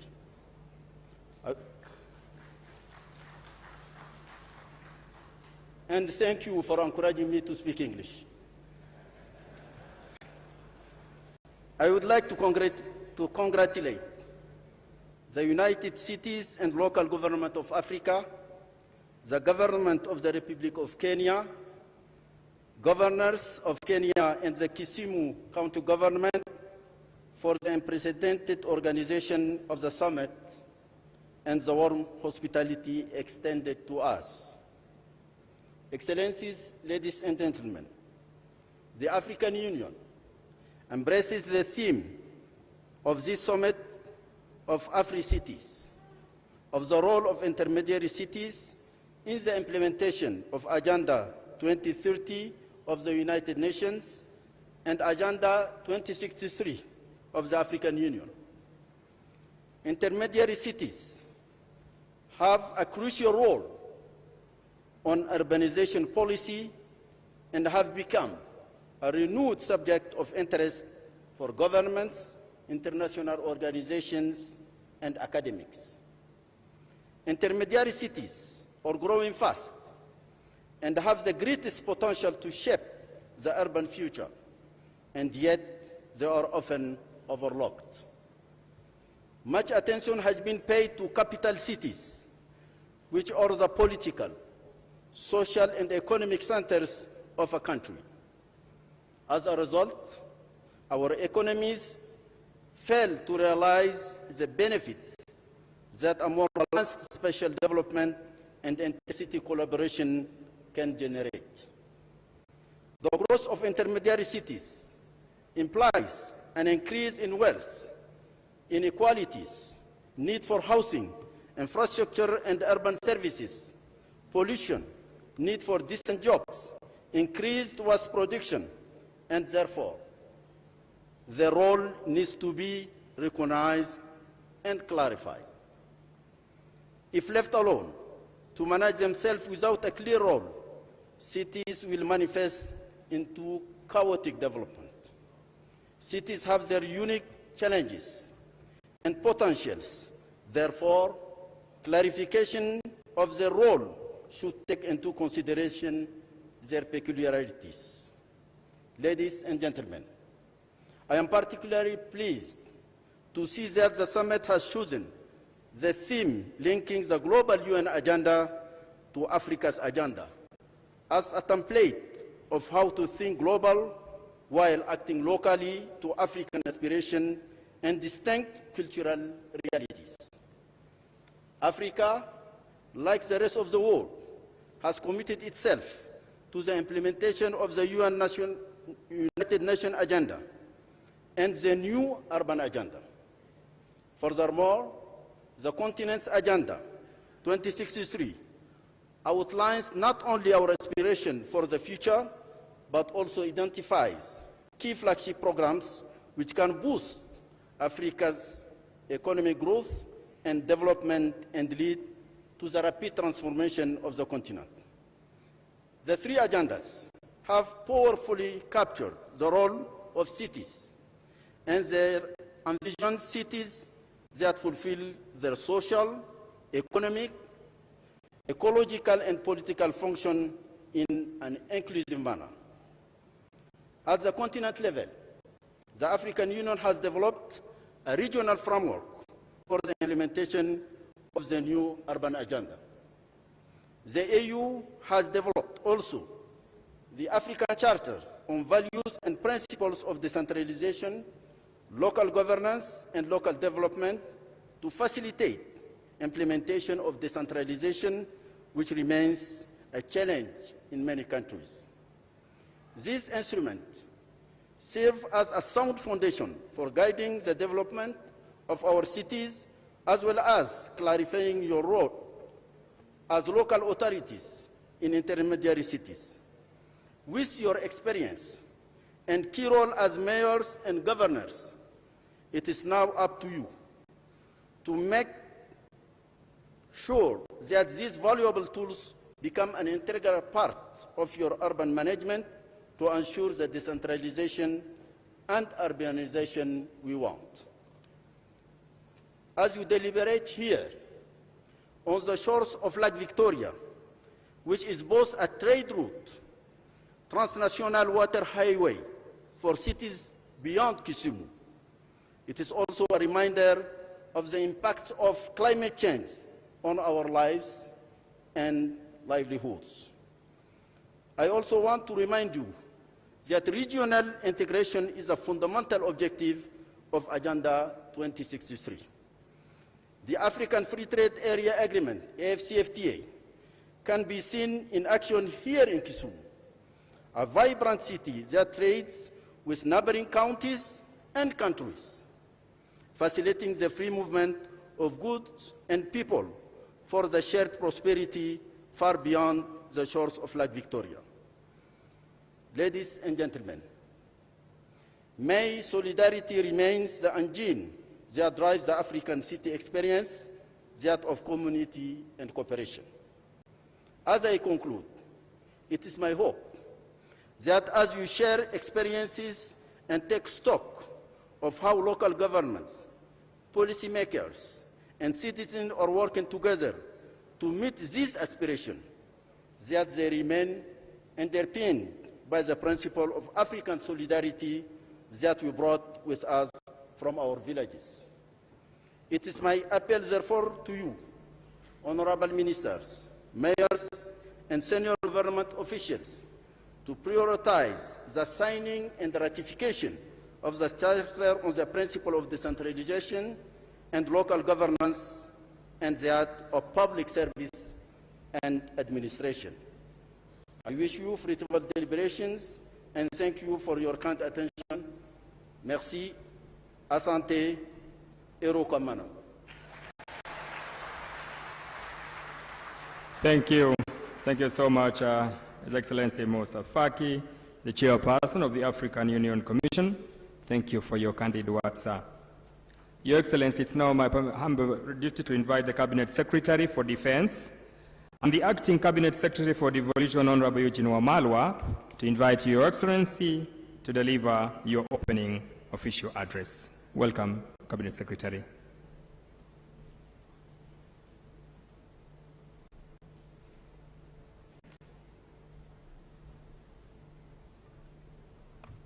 Your Excellency, the President of the Republic of Kenya, Your Excellency Musa Faki, the Chairperson of the AU, who has really captured all the protocols here that I wish to adopt. Ladies and gentlemen, may I take this opportunity to welcome you all to Kisumu County and Kisumu City, and to join my brother, Professor Anyang', the governor of this great county, who has welcomed you here, and with whom I'm the co-host. And I want to say that I have a very long speech here, but my role really was just to welcome you all and to welcome His Excellency the President to speak to you. But I noticed when Maimuna was speaking there was a lot of excitement when she talked about the possibility of having a woman president someday. And my guests sitting next to me were asking me, why are people so excited in Kenya? So I was saying, if you are Kenyan, I would have asked you, are you strangers in Jerusalem? Because yesterday something historical happened in our country, and Your Excellency Musa Faki, your special envoy for infrastructure, the Right Honorable Raila Odinga, nominated a woman known as Martha Karua to be the next Deputy President of the Republic of Kenya. That informs you why there's so much excitement in Kenya today. Then, apart from Maimuna, as she was speaking, I noticed a lot of excitement again when Amina Mohammed, Her Excellency, the Deputy Secretary General, spoke about intermediary cities and urban centers being the engines of economic transformation of Africa, of growing Africa from the bottom up. So someone asked me, why are people excited about that? Because we have an election coming around the corner. When you speak about bottom up, it might mean something very different. But I don't think that is what Amina Mohammed meant. She was saying the true meaning of bottom up is devolution. It's bringing more resources down to our counties, to our subnational governments, and turning them into engines of socioeconomic transformation of our country and our counties. And under the leadership of President Uhuru Kenyatta, that is what we have been doing in Kenya for the last 10 years. And we want to welcome you so that we share with you our experience in devolution and in decentralization. And that is what we'll be doing in the course of today. But I just wanted to also welcome you to Kisumu as a city that has great history. Many of you, maybe for the first time, you are coming to this beautiful lakeside city and you're wondering where it has been all this time. Because in Africa, we've been looking at our capital cities. Kenya was honored in 2006 to host AfriCities, but that was in Nairobi.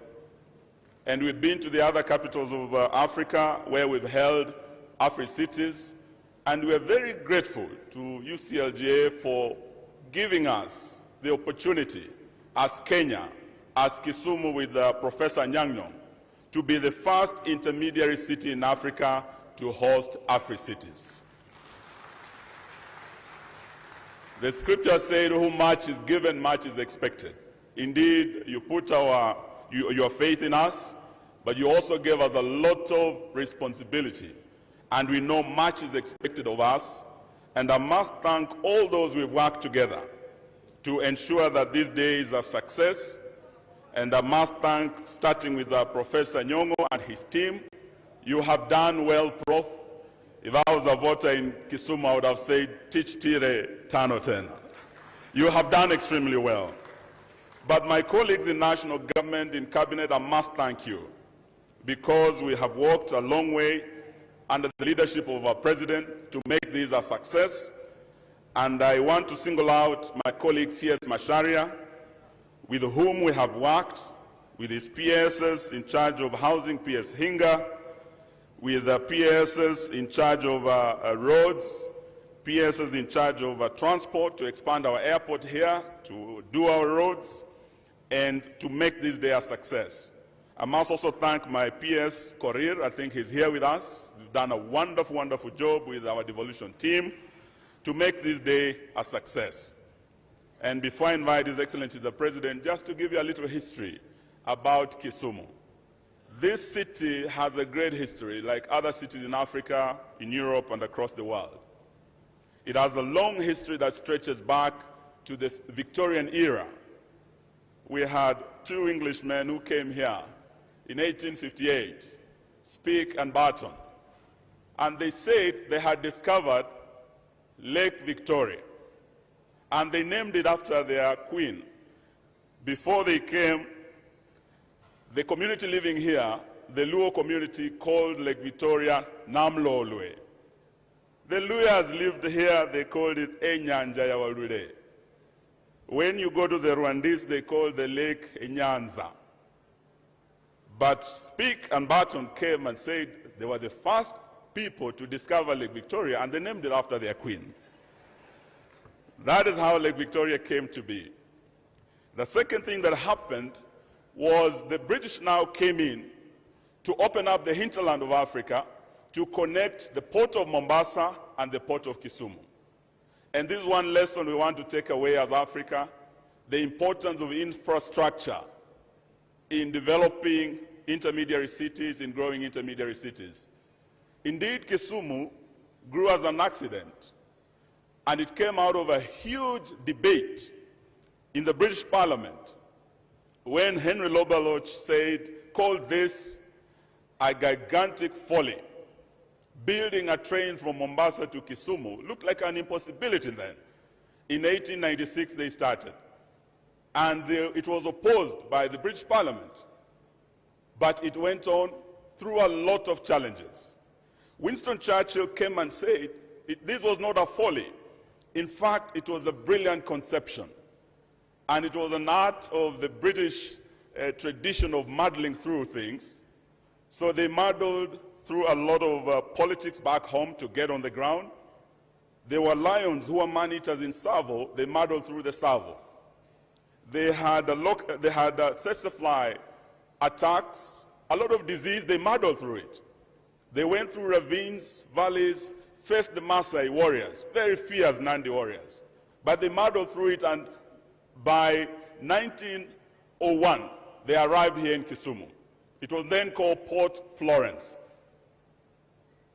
As we speak today, this is one of the most transformative infrastructural developments in Africa.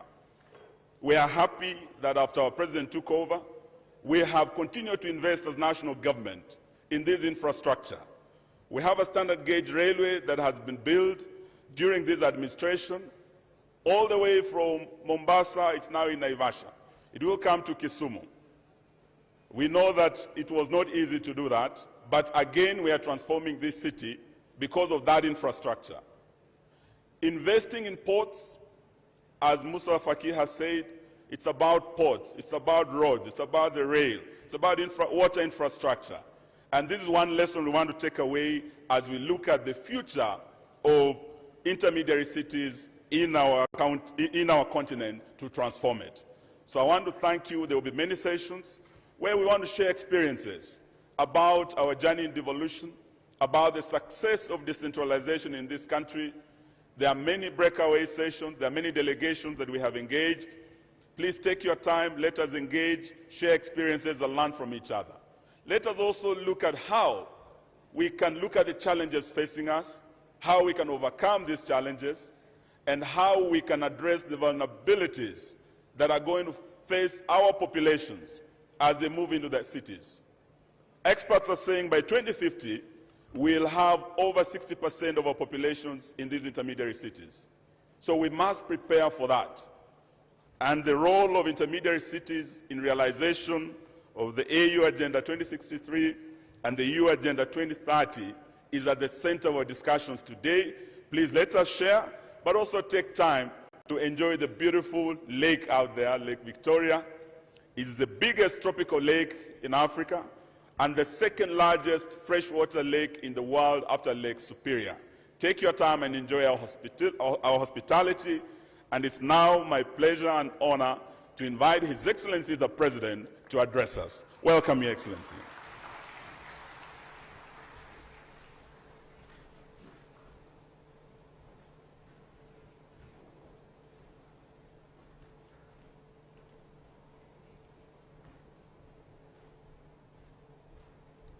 Thank you all very much. Thank you. Thank you.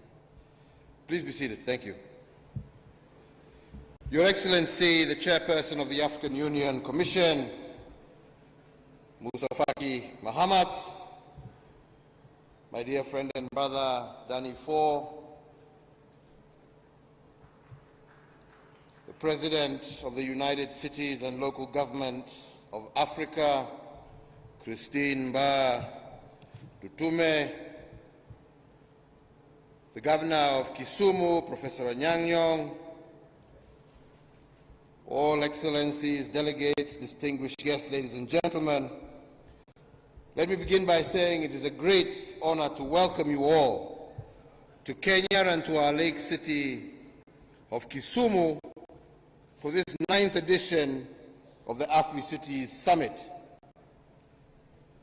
Indeed, I join everybody else in thanking the county government of Kisumu, led by Professor Anyang', and indeed the people of Kisumu for hosting this conference, and indeed for the warm reception and hospitality which I am sure they will extend to all our visitors from across.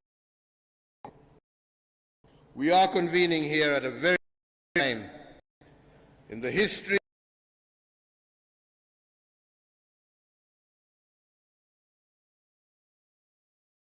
effects of COVID-19 pandemic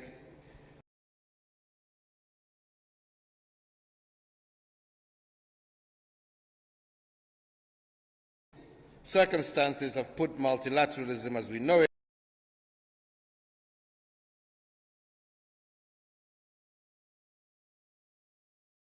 reaffirms our resilience and our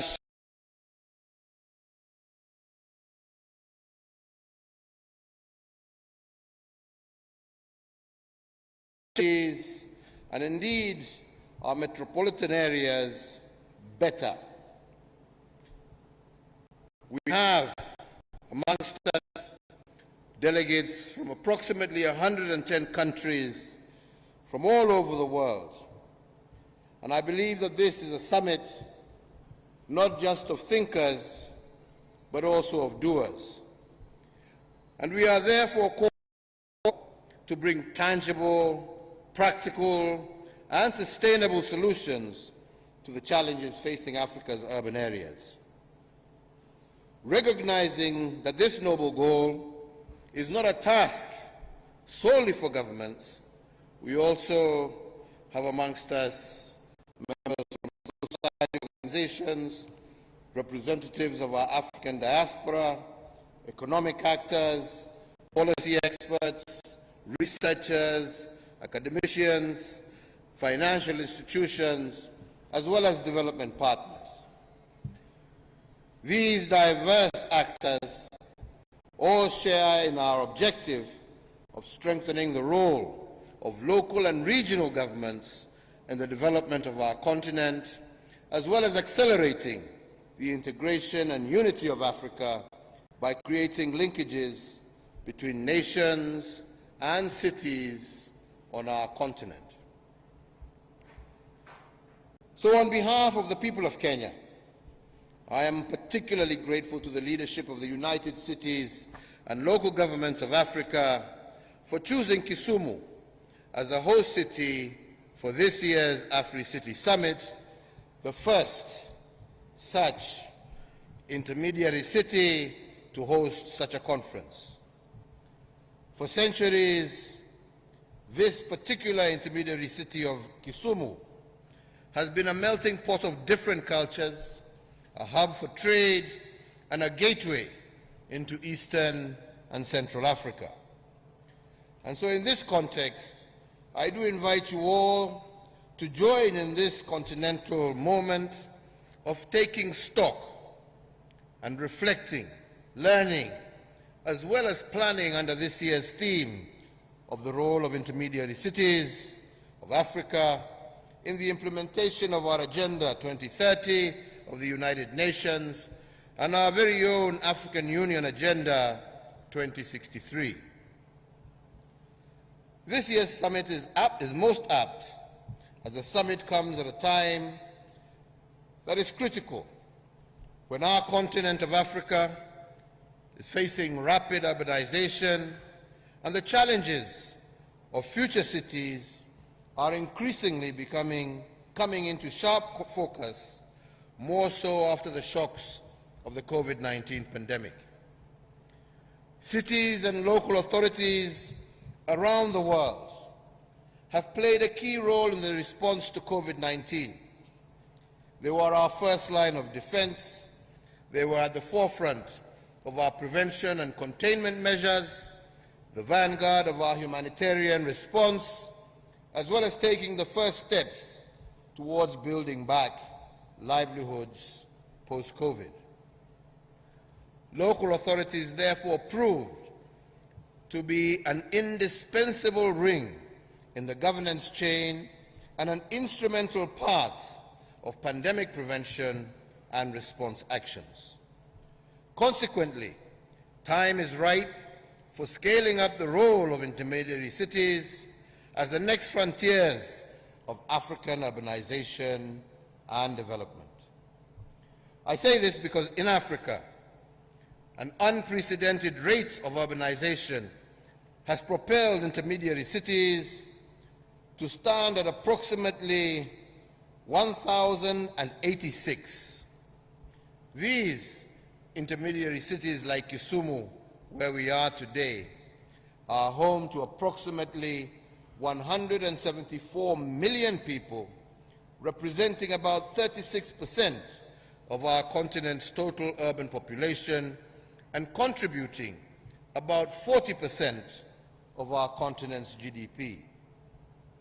So as we convene to deliberate on how we can establish a shift towards a new urban paradigm and unleash the potential of intermediary cities in fostering inclusive development and the realization of our SDGs and all other social economic development initiatives, we must keep in mind that Africa is becoming increasingly urbanized.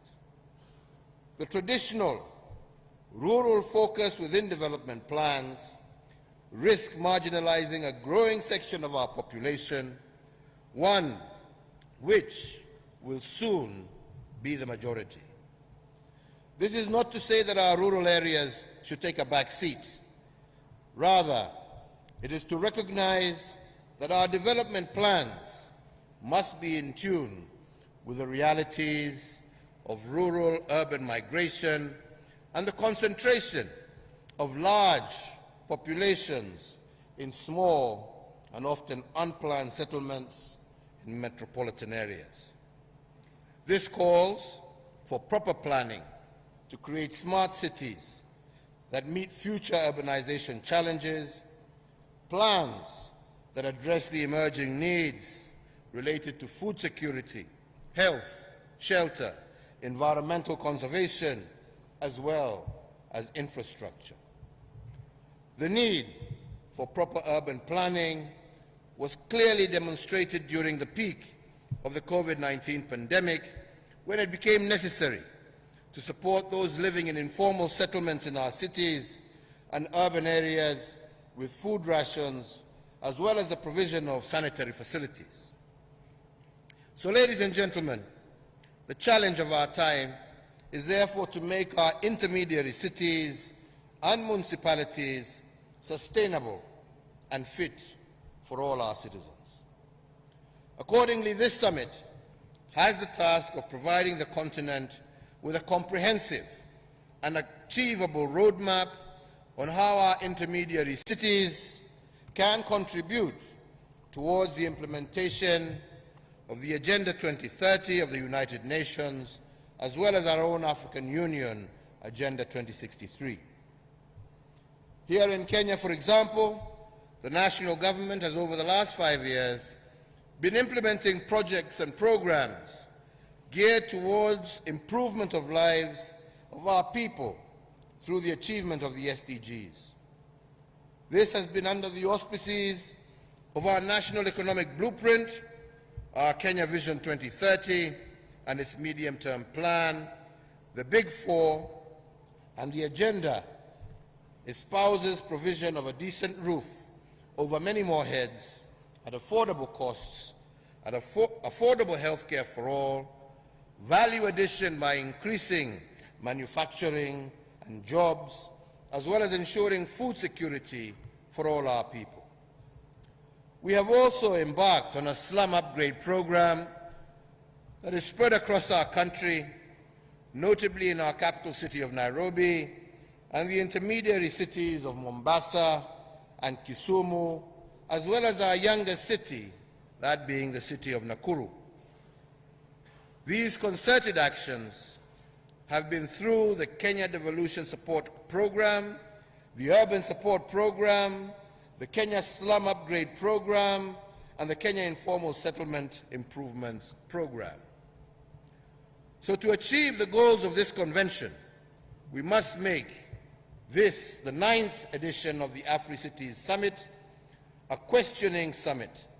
And in that regard, I would like to propose a 12-point questioning framework for all participants. And this framework should guide us in understanding the problem and charting the way forward.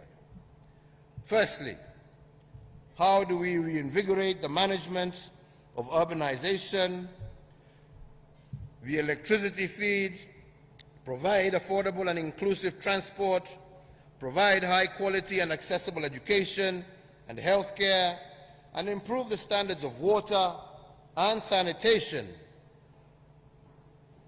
provision within our intermediary cities? Secondly, how do we accelerate the reduction of extreme poverty in our cities? Third, how can national and central governments support in mobilization of resources to unlock effective delivery of services by our intermediary cities? Fourth, how can we best develop human capital in the intermediary cities in the sectors of administration, planning, and governance with a view to sustaining the momentum so far gathered towards the achievement of our SDGs? Fifth, what is the best way for us to create and sustain conducive environments for the accelerated growth of decentralized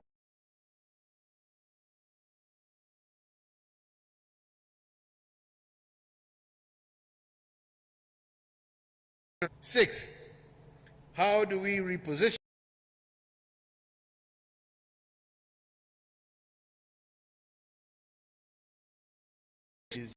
in our urban areas?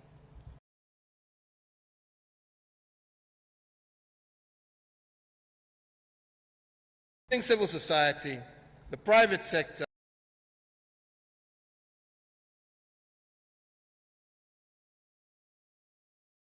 an impetus in the implementation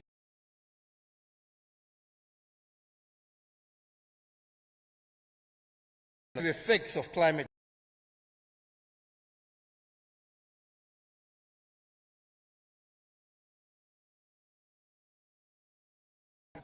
What legal and policy frameworks should we establish so as to foster the robust and sustainable development of intermediary cities?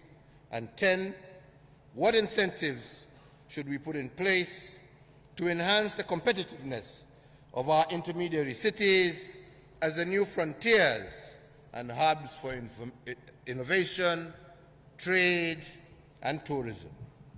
11, what critical steps can we put in place to enhance disaster management in our urban areas, including those that may deal with pandemics similar to COVID-19?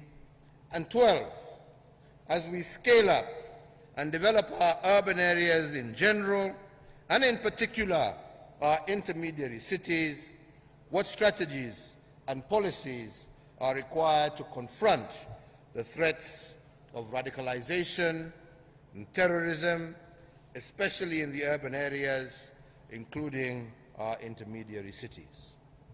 So, ladies and gentlemen, as I conclude my remarks, I would like to underscore that this must be a decade of action. The time is ripe for scaling up our efforts in support of intermediary cities and also in promoting greater synergies between local, national, and international efforts geared towards accelerating the realization of our SDGs.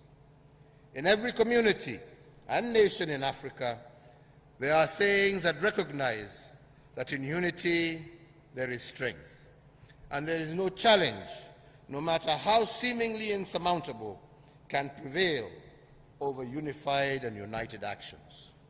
I therefore urge all of you today to unite in the face of one of the greatest challenges of our time, and I have no doubt that through concerted and synergetic actions, Africa's intermediary cities will play their rightful role in driving the implementation of Agenda 2030 and the African Union Agenda 2063.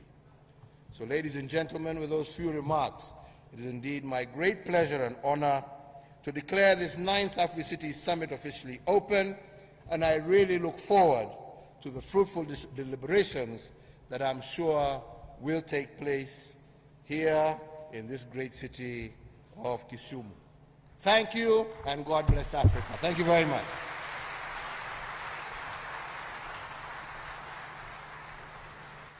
May we give His Excellency a Mohatia clap as he takes his seat. Thank you. Thank you, Your Excellency, for your candid words and well-presented remarks to all of us. Thank you. Thank you, sir.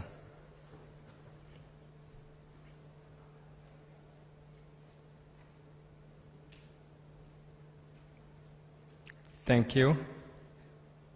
Please be seated. With your permission, sir, Your Excellency, we will now move to our next segment of our program, which is the high-level dialogue on infrastructure and urban development. And I kindly wish to introduce the moderator and invite him to the podium, and that is none other than the Kisumu City County Governor, Professor Anyang' Nyong'o, who will take us through the next program. Welcome, Prof. The video.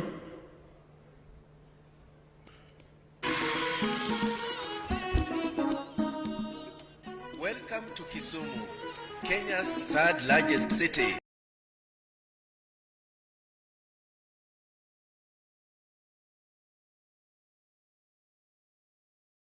Interacts with the development.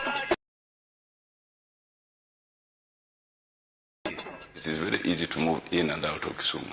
The road network is top-notch. The city is strategically placed. It is the gateway to Western Kenya and the entire Great Lakes region, thanks to Kisumu International Airport, Kisumu Port, and rail transport. The whole package for Kisumu is ready. We're ready to say we want to be a significant city in Kenya, in Africa, and in the world at large. And ready indeed for the upcoming AfriCities conference. Having a conference like that without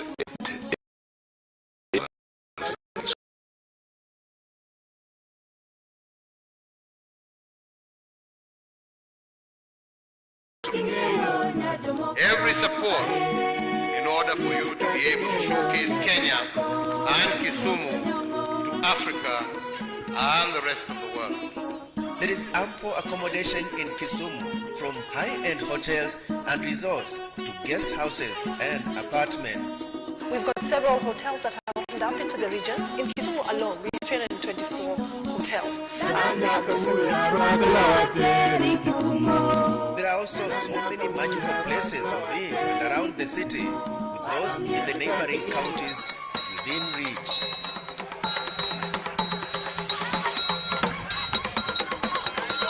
The presence of local and international commercial banks, supermarkets, malls, and open-air markets is a clear indication of a city ripe for business. The word Kisumu came from the Luo word to trade, or to do commerce, or to borrow. Hospitals are being upgraded through the Ministry of Health and Public Sanitation. Kisumu is going to be a buzzing port city, and therefore that means there's a lot of opportunities.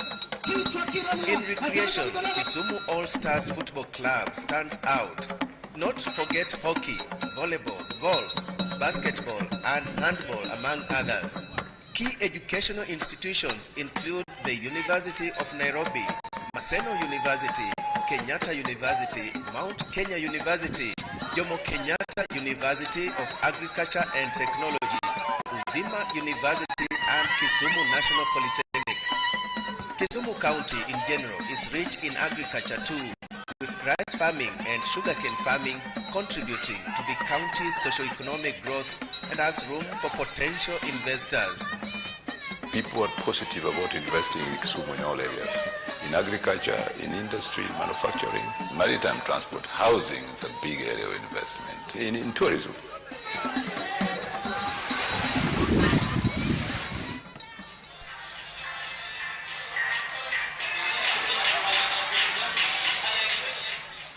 Kisumu, the land of passion, welcomes you to AfriCities 2022 as we celebrate metropolises of the future. Let us welcome Professor Anyang' Nyong'o. We've seen the hospitality of our county. Thank you very, very much. Ladies and gentlemen, all protocols observed. Before I call the panel, whose keynote speaker will be the Right Honorable Raila Amolo Odinga, our former Prime Minister, I'd like to confess to His Excellency the President that I was very jealous of his speech. It is professorial. And as a professor, I wish I had delivered the same speech. I'm also very jealous of my friend Eugene Wamalwa for being so spontaneous, but so factual and so analytical. I guess this cabinet has become a professorial cabinet. But let me assure you that the next cabinet of Raila Amolo Odinga and Martha Karua will be a cabinet of brains and deeds. Ladies and gentlemen, I stand here to introduce the high-level dialogue on infrastructure and urban development, whose brainchild was the Right Honorable Raila Amolo Odinga, who will lead the panel discussion. In this panel, high-level panel, we have with us as participants in this panel the chairperson of the African Union, His Excellency Musa Faki, who has already spoken here, His Excellency Danny Faure, former president of Seychelles, who is actually a Ugandan-born citizen and is a native of East Africa par excellence. I would also like to introduce here Madam Mamouna Mohammed,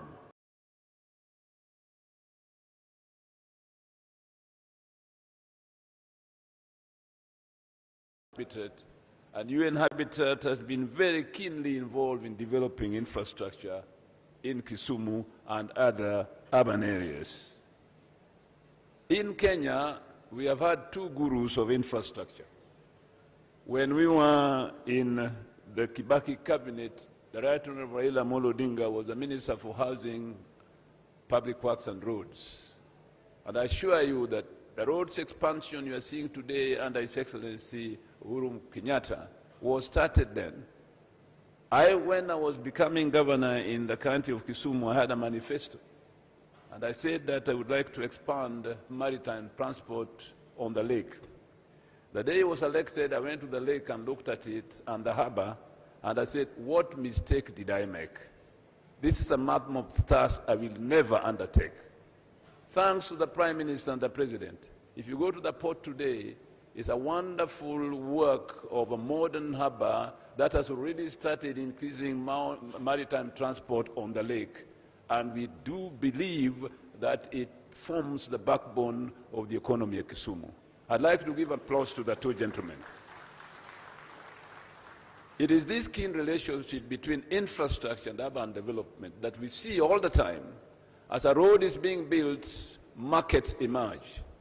These markets later will become urban centers. If they do so spontaneously, we have problems.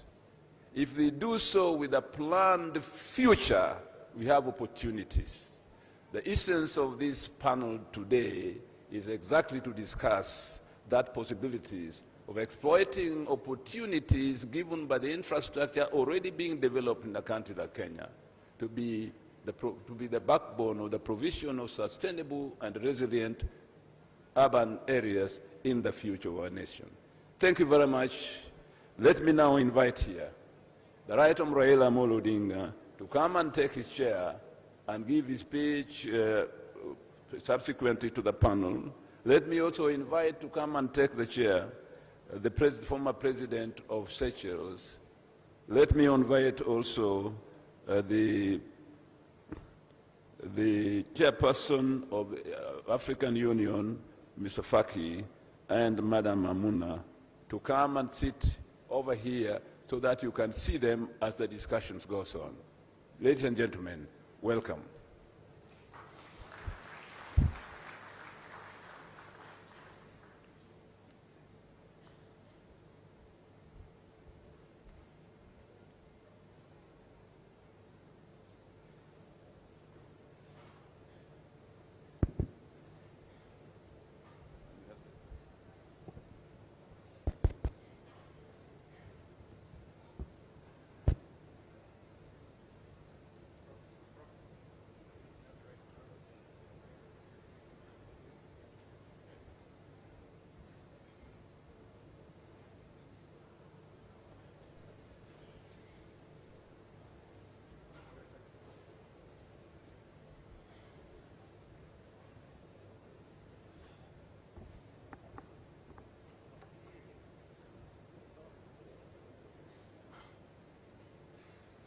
Your Excellency, President Uhuru Kenyatta, President of the Republic of Kenya, Your Excellency Musa Faki Mohammed, the Chairperson of the African Union, distinguished guests, ladies and gentlemen, good morning. I, like those who have spoken before me, equally very delighted to welcome you here to the city of Kisumu. The minister has told you that Kisumu was once called Port Florence. What he did not tell you was that Florence was the wife of the engineer, Mr. Patterson, who eventually killed the man-eaters of Savo. And she was the one who laid the last sleeper at the railway at the port of Kisumu. She was called Florence Patterson. Hence the town was called Port Florence. Now I'm going to just make a few remarks about infrastructure that will guide our discussion here this morning at the panel. We recognize infrastructure development as a priority key ingredient for economic development, regional trade, and integration of the continent. Infrastructure is what will make or break the continental free trade area. I was appointed by His Excellency, Mr. Mohammed, as the African Union High Representative on Infrastructural Development. What are my functions? I act as a catalyst to ensure that the infrastructural projects which have been identified by the African Union are implemented on a timely basis. Already the importance of infrastructure has already been mentioned. I want to say that rightfully, therefore, giving Africa a world-class infrastructure is enshrined in the African Union Agenda 2063. It's projected that by the year 2050, that is about 28 years from now, Africa's population will hit 2 billion people. Well over this, that's 50% of the 2 billion people will be youth below the age of 18, and most of them are going to be living in cities. It's therefore obvious that we are already out of time to have our cities and urban areas connected by road, rail, air, ICT, and waterways. That also means we are not prepared for meaningful industrialization, urbanization, and economic growth that all depend on requisite infrastructure.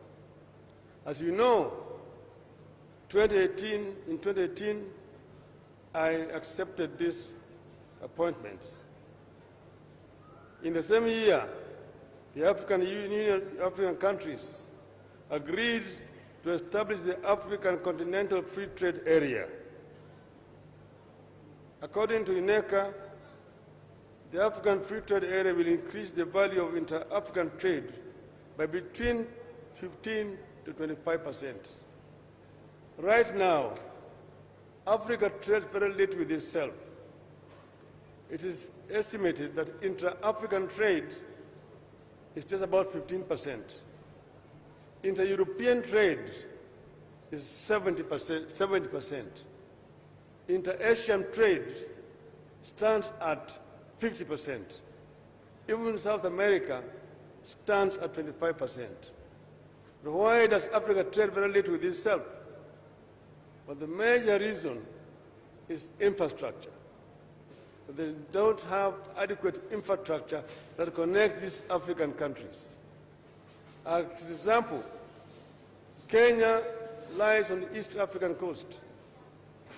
Next to Kenya, there's a country called Central African Republic. Between Kenya and the Central African Republic, there's only South Sudan. Yet, for Kenya to trade with the Central African Republic, you need to find a ship that will be able to take your goods across the Cape and along the West African coast, the Cameroonian port of Douala, and then by road to Bangui in Central African Republic. The French and the British are much faster there than you. And that's why there in Bangui, they drink Kenyan tea, Christian as English breakfast tea, or French coffee. So what we want to talk about today is what AU is trying to do. And we are dealing here with major infrastructure projects which have been identified under what we call PIDA, Program for Infrastructure Development in Africa. This consists of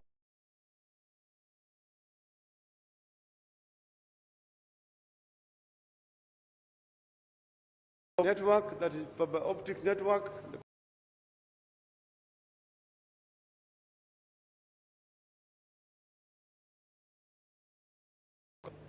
These are the major projects.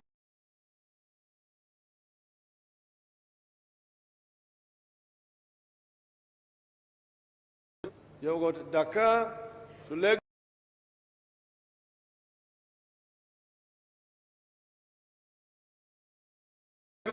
Tunis to the Cape.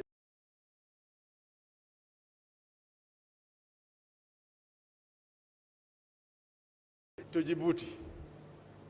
And they are missing links at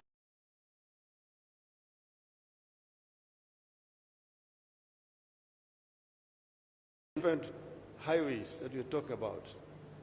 And then there's a high-speed railway network that connects different parts of the continent. An example we want to give you here is called LAPSET, the Lamu Port, South Sudan, and the Ethiopia Transit Corridor. That project, when fully implemented, phase 1 and phase 2, because phase 1 is Lamu Port to Juba in South Sudan, the other one to Addis Ababa.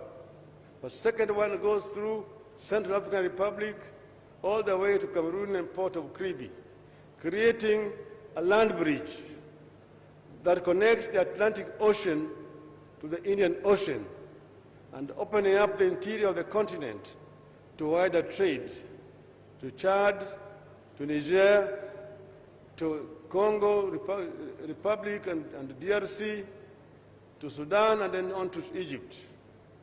There are several others that are planned.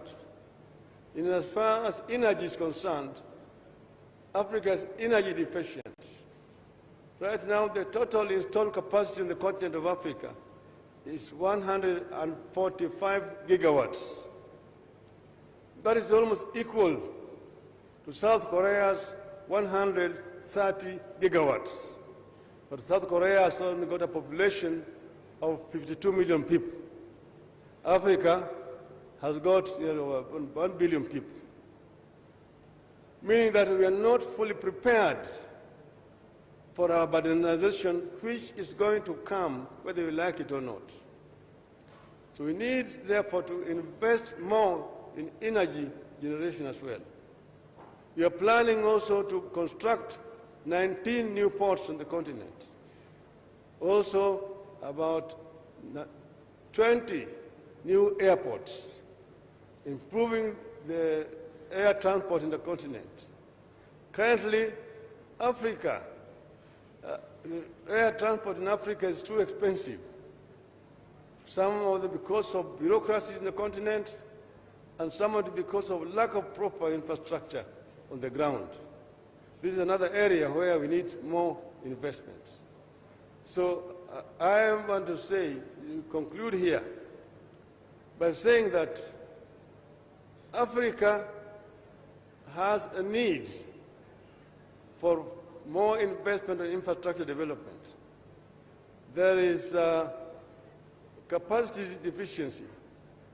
It is estimated by African Development Bank that Africa needs about $170 billion per annum to be able to meet our infrastructure needs. So the deficit stands at about $110 billion. And that's why I have proposed the establishment of African Infrastructure Fund.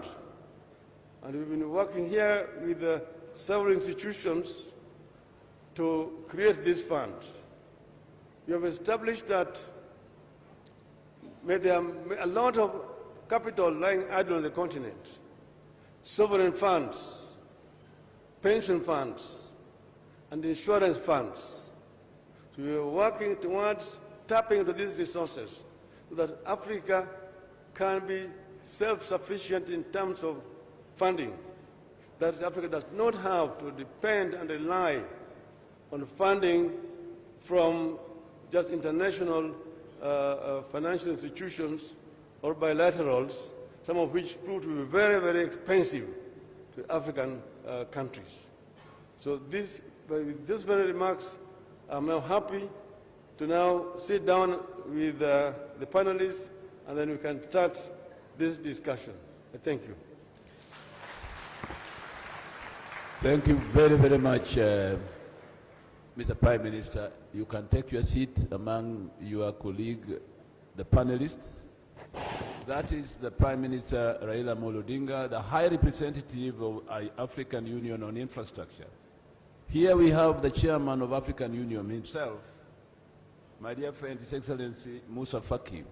The first comment on infrastructure dialogue and development dialogue today, after that presentation, the Prime Minister, shall be from His Excellency Musa Faki, Chairman of AU. We shall all speak sitting here we are. You have the microphone so that we can dialogue among ourselves. Please proceed. Thank you very much. Please allow me to speak in French, and I hope there is someone who is translating. If not, Mustafa, you can proceed. Merci, Monsieur le Gouverneur. D'abord, je voudrais remercier son honorable Raila Odinga, qui a été nommé par nos soins haut représentant de l'Union africaine sur la question du développement des infrastructures. Cette décision n'a pas été prise par hasard. C'est en tenant compte du background de M. Raila Odinga que nous l'avons choisi pour ses plaidoyers importants et stratégiques pour le continent africain. Je ne sais pas s'il y a traduction. Is there any translation? Does it work? Le développement des infrastructures sont une priorité. Je dirais même la priorité des priorités dans le continent africain. L'Union africaine a élaboré une stratégie sur le développement prioritaire des infrastructures en Afrique. À travers le NEPAD et les autres institutions africaines. Le constat aujourd'hui est que le continent est très peu connecté. Nous avons mis en place la zone de libre-échange continentale. Elle ne pourrait jamais être totalement opérationnelle si l'on ne connecte pas physiquement les États et les communautés économiques régionales. C'est la raison pour laquelle une des conditions de la réalisation de ce grand marché, qui est la zone de libre-échange continentale, sa réalisation ne peut être possible qu'en développant de manière conséquente les infrastructures. Les routes, les chemins de fer, les ports et les aéroports, l'énergie, les ITC, tout ceci demande des investissements. Même si les études sont prêtes, les plans sont prêts, le problème qui se pose, c'est celui du financement. Question sur laquelle a travaillé l'honorable Raila Odinga. Comment mobiliser les ressources? Il faut d'abord mobiliser les ressources internes du continent africain. Notamment les fonds de pension qui sont très importants. Comment mobiliser les secteurs privés africains? Et enfin, comment développer des partenariats publics-privés et comment mobiliser nos partenaires extérieurs dans le cadre de doter le continent des infrastructures nécessaires. Voilà où se situe la problématique et c'est la raison pour laquelle je crois que l'honorable Raila Odinga est le spécialiste de la question et il a été chargé par l'Union africaine justement de trouver des pistes qui puissent nous permettre d'avancer sur ce dossier stratégique. Merci. Thank you very much, Mr. Chairman. Makofi Kwake, please clap for him. Thank you very much. An issue, obviously, which the chairman has emphasized, which comes under the framework of the High Representative of the AU, and on which he has worked very hard, is mobilizing resources for infrastructure in Africa and coordinating planning across our nations, especially in the energy sector, where if we synergize and encourage our interdependence, we have plenty of potential in Africa to generate power and therefore use it as an important source of development and infrastructure. Mobilization of resources and partnership is important. In this regard, let me now ask His Excellency Danny Faure, former President of Seychelles, as a former president, what his experience was, and when he reflects today, what we should do to come together as Africa in this particular regard. Mr. President. Yeah, thank you. Thank you very much.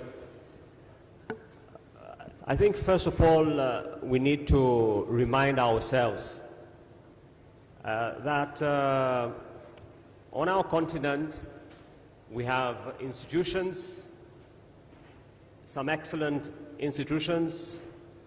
We have also created our own 3 banks.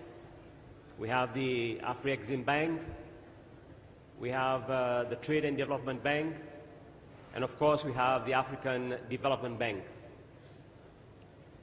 And the African Development Bank, since the year 2013, has been providing to all countries on the continent data on where we are in terms of infrastructure development. In fact, the first data came out in the year 2013, and the last one was in 2021. In fact, it covered the period 2018 to 2020. I think it's important that we back our intervention based on facts and data. And these data show us where we are in terms of levels of development. The next step, and this is my opinion, it is important that Africa chooses the right infrastructure that will have the effective impact on the continent. And I want to give two examples here. I was recently in Botswana, where I saw a new bridge that was built.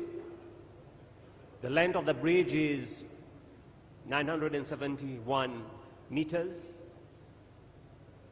and the bridge crosses Botswana into Zambia,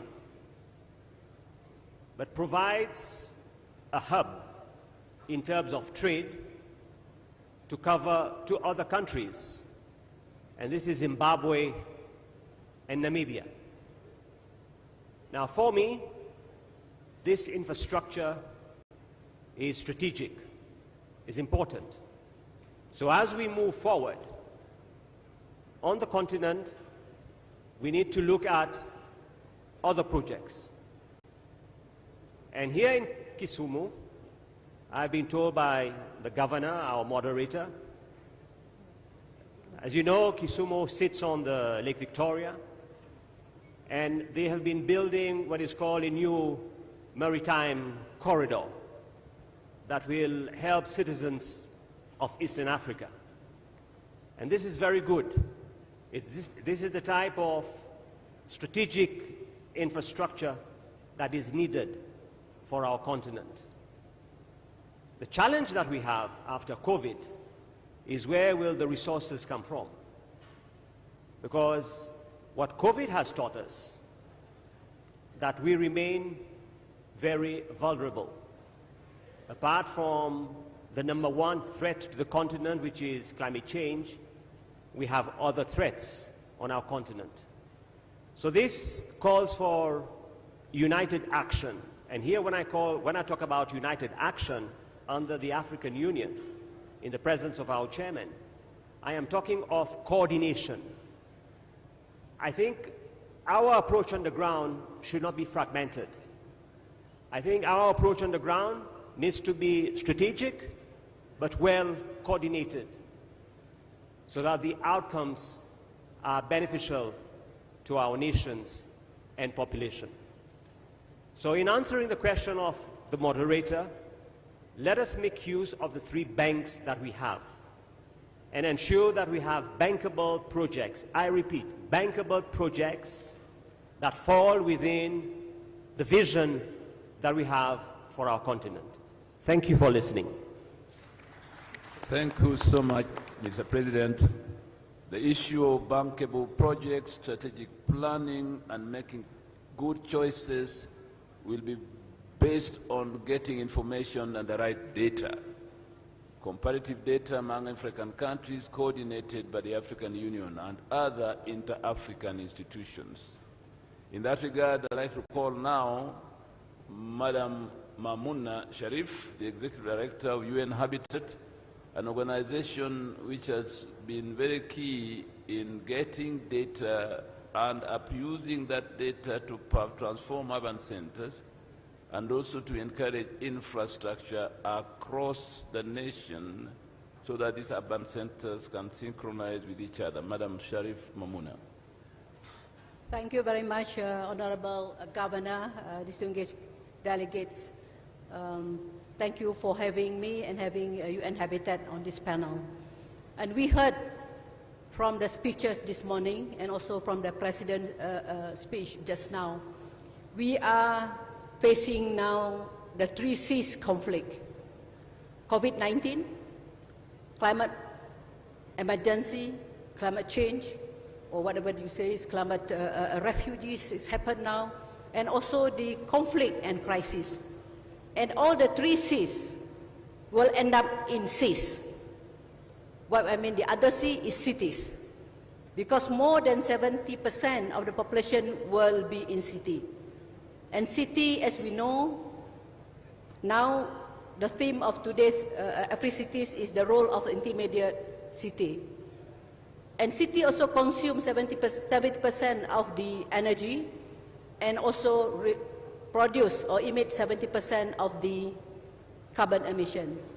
But that's not only the negative part, but cities is also a place where the concentration of talent, concentration of technology, concentration of skill, and also the economic growth, the engine of economic growth.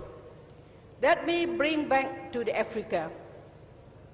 I would like to share with you 4 points. One is in the continent of Africa and also continent of Asia. These 2 continents have a very rapid urbanization and rapid demographic. Let me share with you a few data. It is only 1 century ago, the urban population in Africa is less than 8%. But now, it's more or less 65% to 70%. And in 2020, let me share with you with data. 2020, 587.7 million of people living in cities in Africa, compared to 556.6 million in Europe. And it's also that it's expected to be 1.4 million people will live in African cities by 2050. What does this mean? What is, when you hear this figure, what is the immediate thing that crosses into your mind? One is the provision of basic services. Basic services is the human right. For example, water, electricity, sanitation, health, housing. So I think this due to what the President mentioned just now, I think the rise in the informal settlement. So to why people move from the rural area to the urban area. If they have the infrastructure in the rural area, maybe in a small scale, for example, they have the health facilities, they have the education facilities, they have employment, there's no reason for the young people and for people to move to the city areas or even to the metropolitan. So we need to look at the intermediary cities in the provision of basic services and infrastructure. Whatever that we have in the city areas, for example, education, health, banking, and hospital, so we should have that in intermediary cities and also in rural areas. And I would like to share with you from the UN Habitat Letters Assessment indicate that a very, very severe backlog of provision of public services. And COVID-19 is a wake-up call and is really a testimony to what we are lacking in terms of water. We ask the people to wash hands, but if they don't have water to drink, how can we ask them to wash their hands? So I think this is the gap that we have in many of the African cities. I've been to Burkina Faso, I've been to Mozambique, I've been to Senegal and Cameroon and other cities. I think the basic services is infrastructure is very, very much in needs in these cities. And it's also would like to see that there is an improvement in terms of the slum condition. This is, for example, like now, in the year 200, 65% of the population live in slum, but in 2018, it's improved to 56%. But the number increased. The number of the people living in the informal settlement increased from 800 million to 1 billion. So, first point, rapid demographic trend in Africa. Second, lead to the lack of basic services. Why is it led to the lacking of basic services? I think we heard about the speech from the President, because lack of planning, unplanned and unmanageable cities, we should be linked to the urban sprawl, where there is we cannot see the limit, where are the cities metropolitan and is linked to the cities. I think this is very, very crucial in Africa. My third point is that when you have unplanned and unmanaged cities, I'm very happy to hear that out of the 12 questions that asked by the President, and also in his speech, he believed in planning. I think this is very, very important to have the well-planned and well-managed cities. Due to this unplanned, that is the deficit in housing. Housing is a very, very important component, because by having house and housing, it has the catalyst and as a ripple impact to other local services and to other local supply chains. Like if you have a housing development, you should have the energy, transport, mobility, electricity, education, health, and all that. So in Africa, 160 million affordable housing and adequate houses is needed today in the sub-Saharan Africa to meet the most urgent needs of urban population. So I think housing is very, very important. That's why UN Habitat's priority has been endorsed by the Executive Board, that is housing, climate change, and the localization of SDG is the main priorities for us. Let me go to the fourth place, that the gap in the financing for the infrastructure. The African Development Bank estimates that for Africa to keep up with its urbanizing towns and cities, it needs infrastructure financing 170 billion a year by 2025.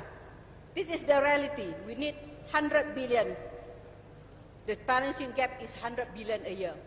So this is also hampering the development of Africa. What is it needed?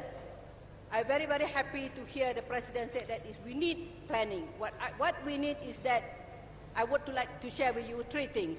One, we need a strong leadership. We have a very visionary, strong leadership which are competent, accountable, transparent, effective, and efficient.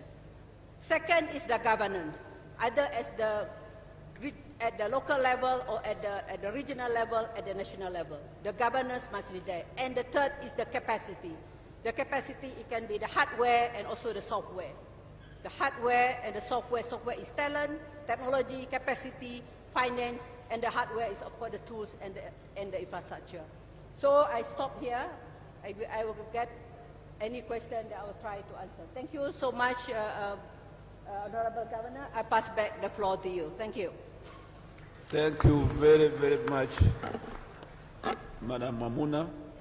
One issue you have raised which is so important is how we harness the water resources of Africa, both rainwater, river water, ocean water, and so on. During COVID, water became the center of our life on a daily basis. Yes, so much of it is wasted in Africa. Would it be possible to have an African Union protocol of preservation of water and its use across the continent for irrigation, for drinking, and for sanitation, as we saw during COVID? That's a question worth asking.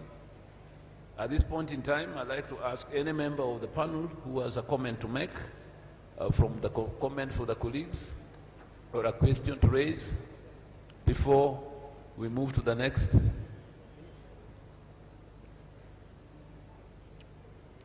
You are okay.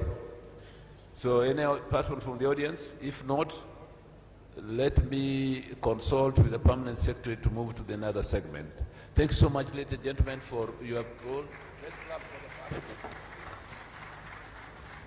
Thank you.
Ladies and gentlemen, you shall bear with us just for a short while.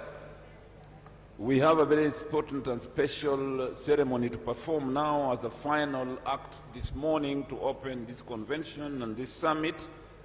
I will therefore request, before we play the national anthem, to conclude the Secretary General of the United Cities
We have finance team, we have all the mandates.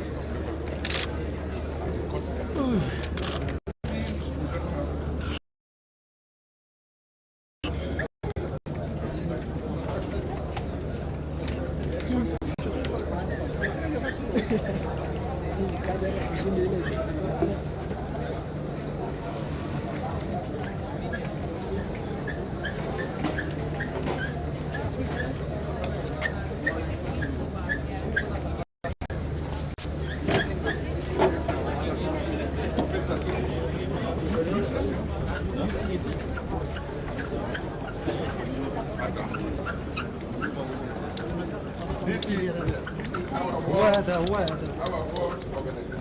We are all UCLG. UCLG is a world organization that have Eurasia, former USSR, here Europe, here Latin America, here Middle East, West Asia, here North America, Metropolis, worldwide.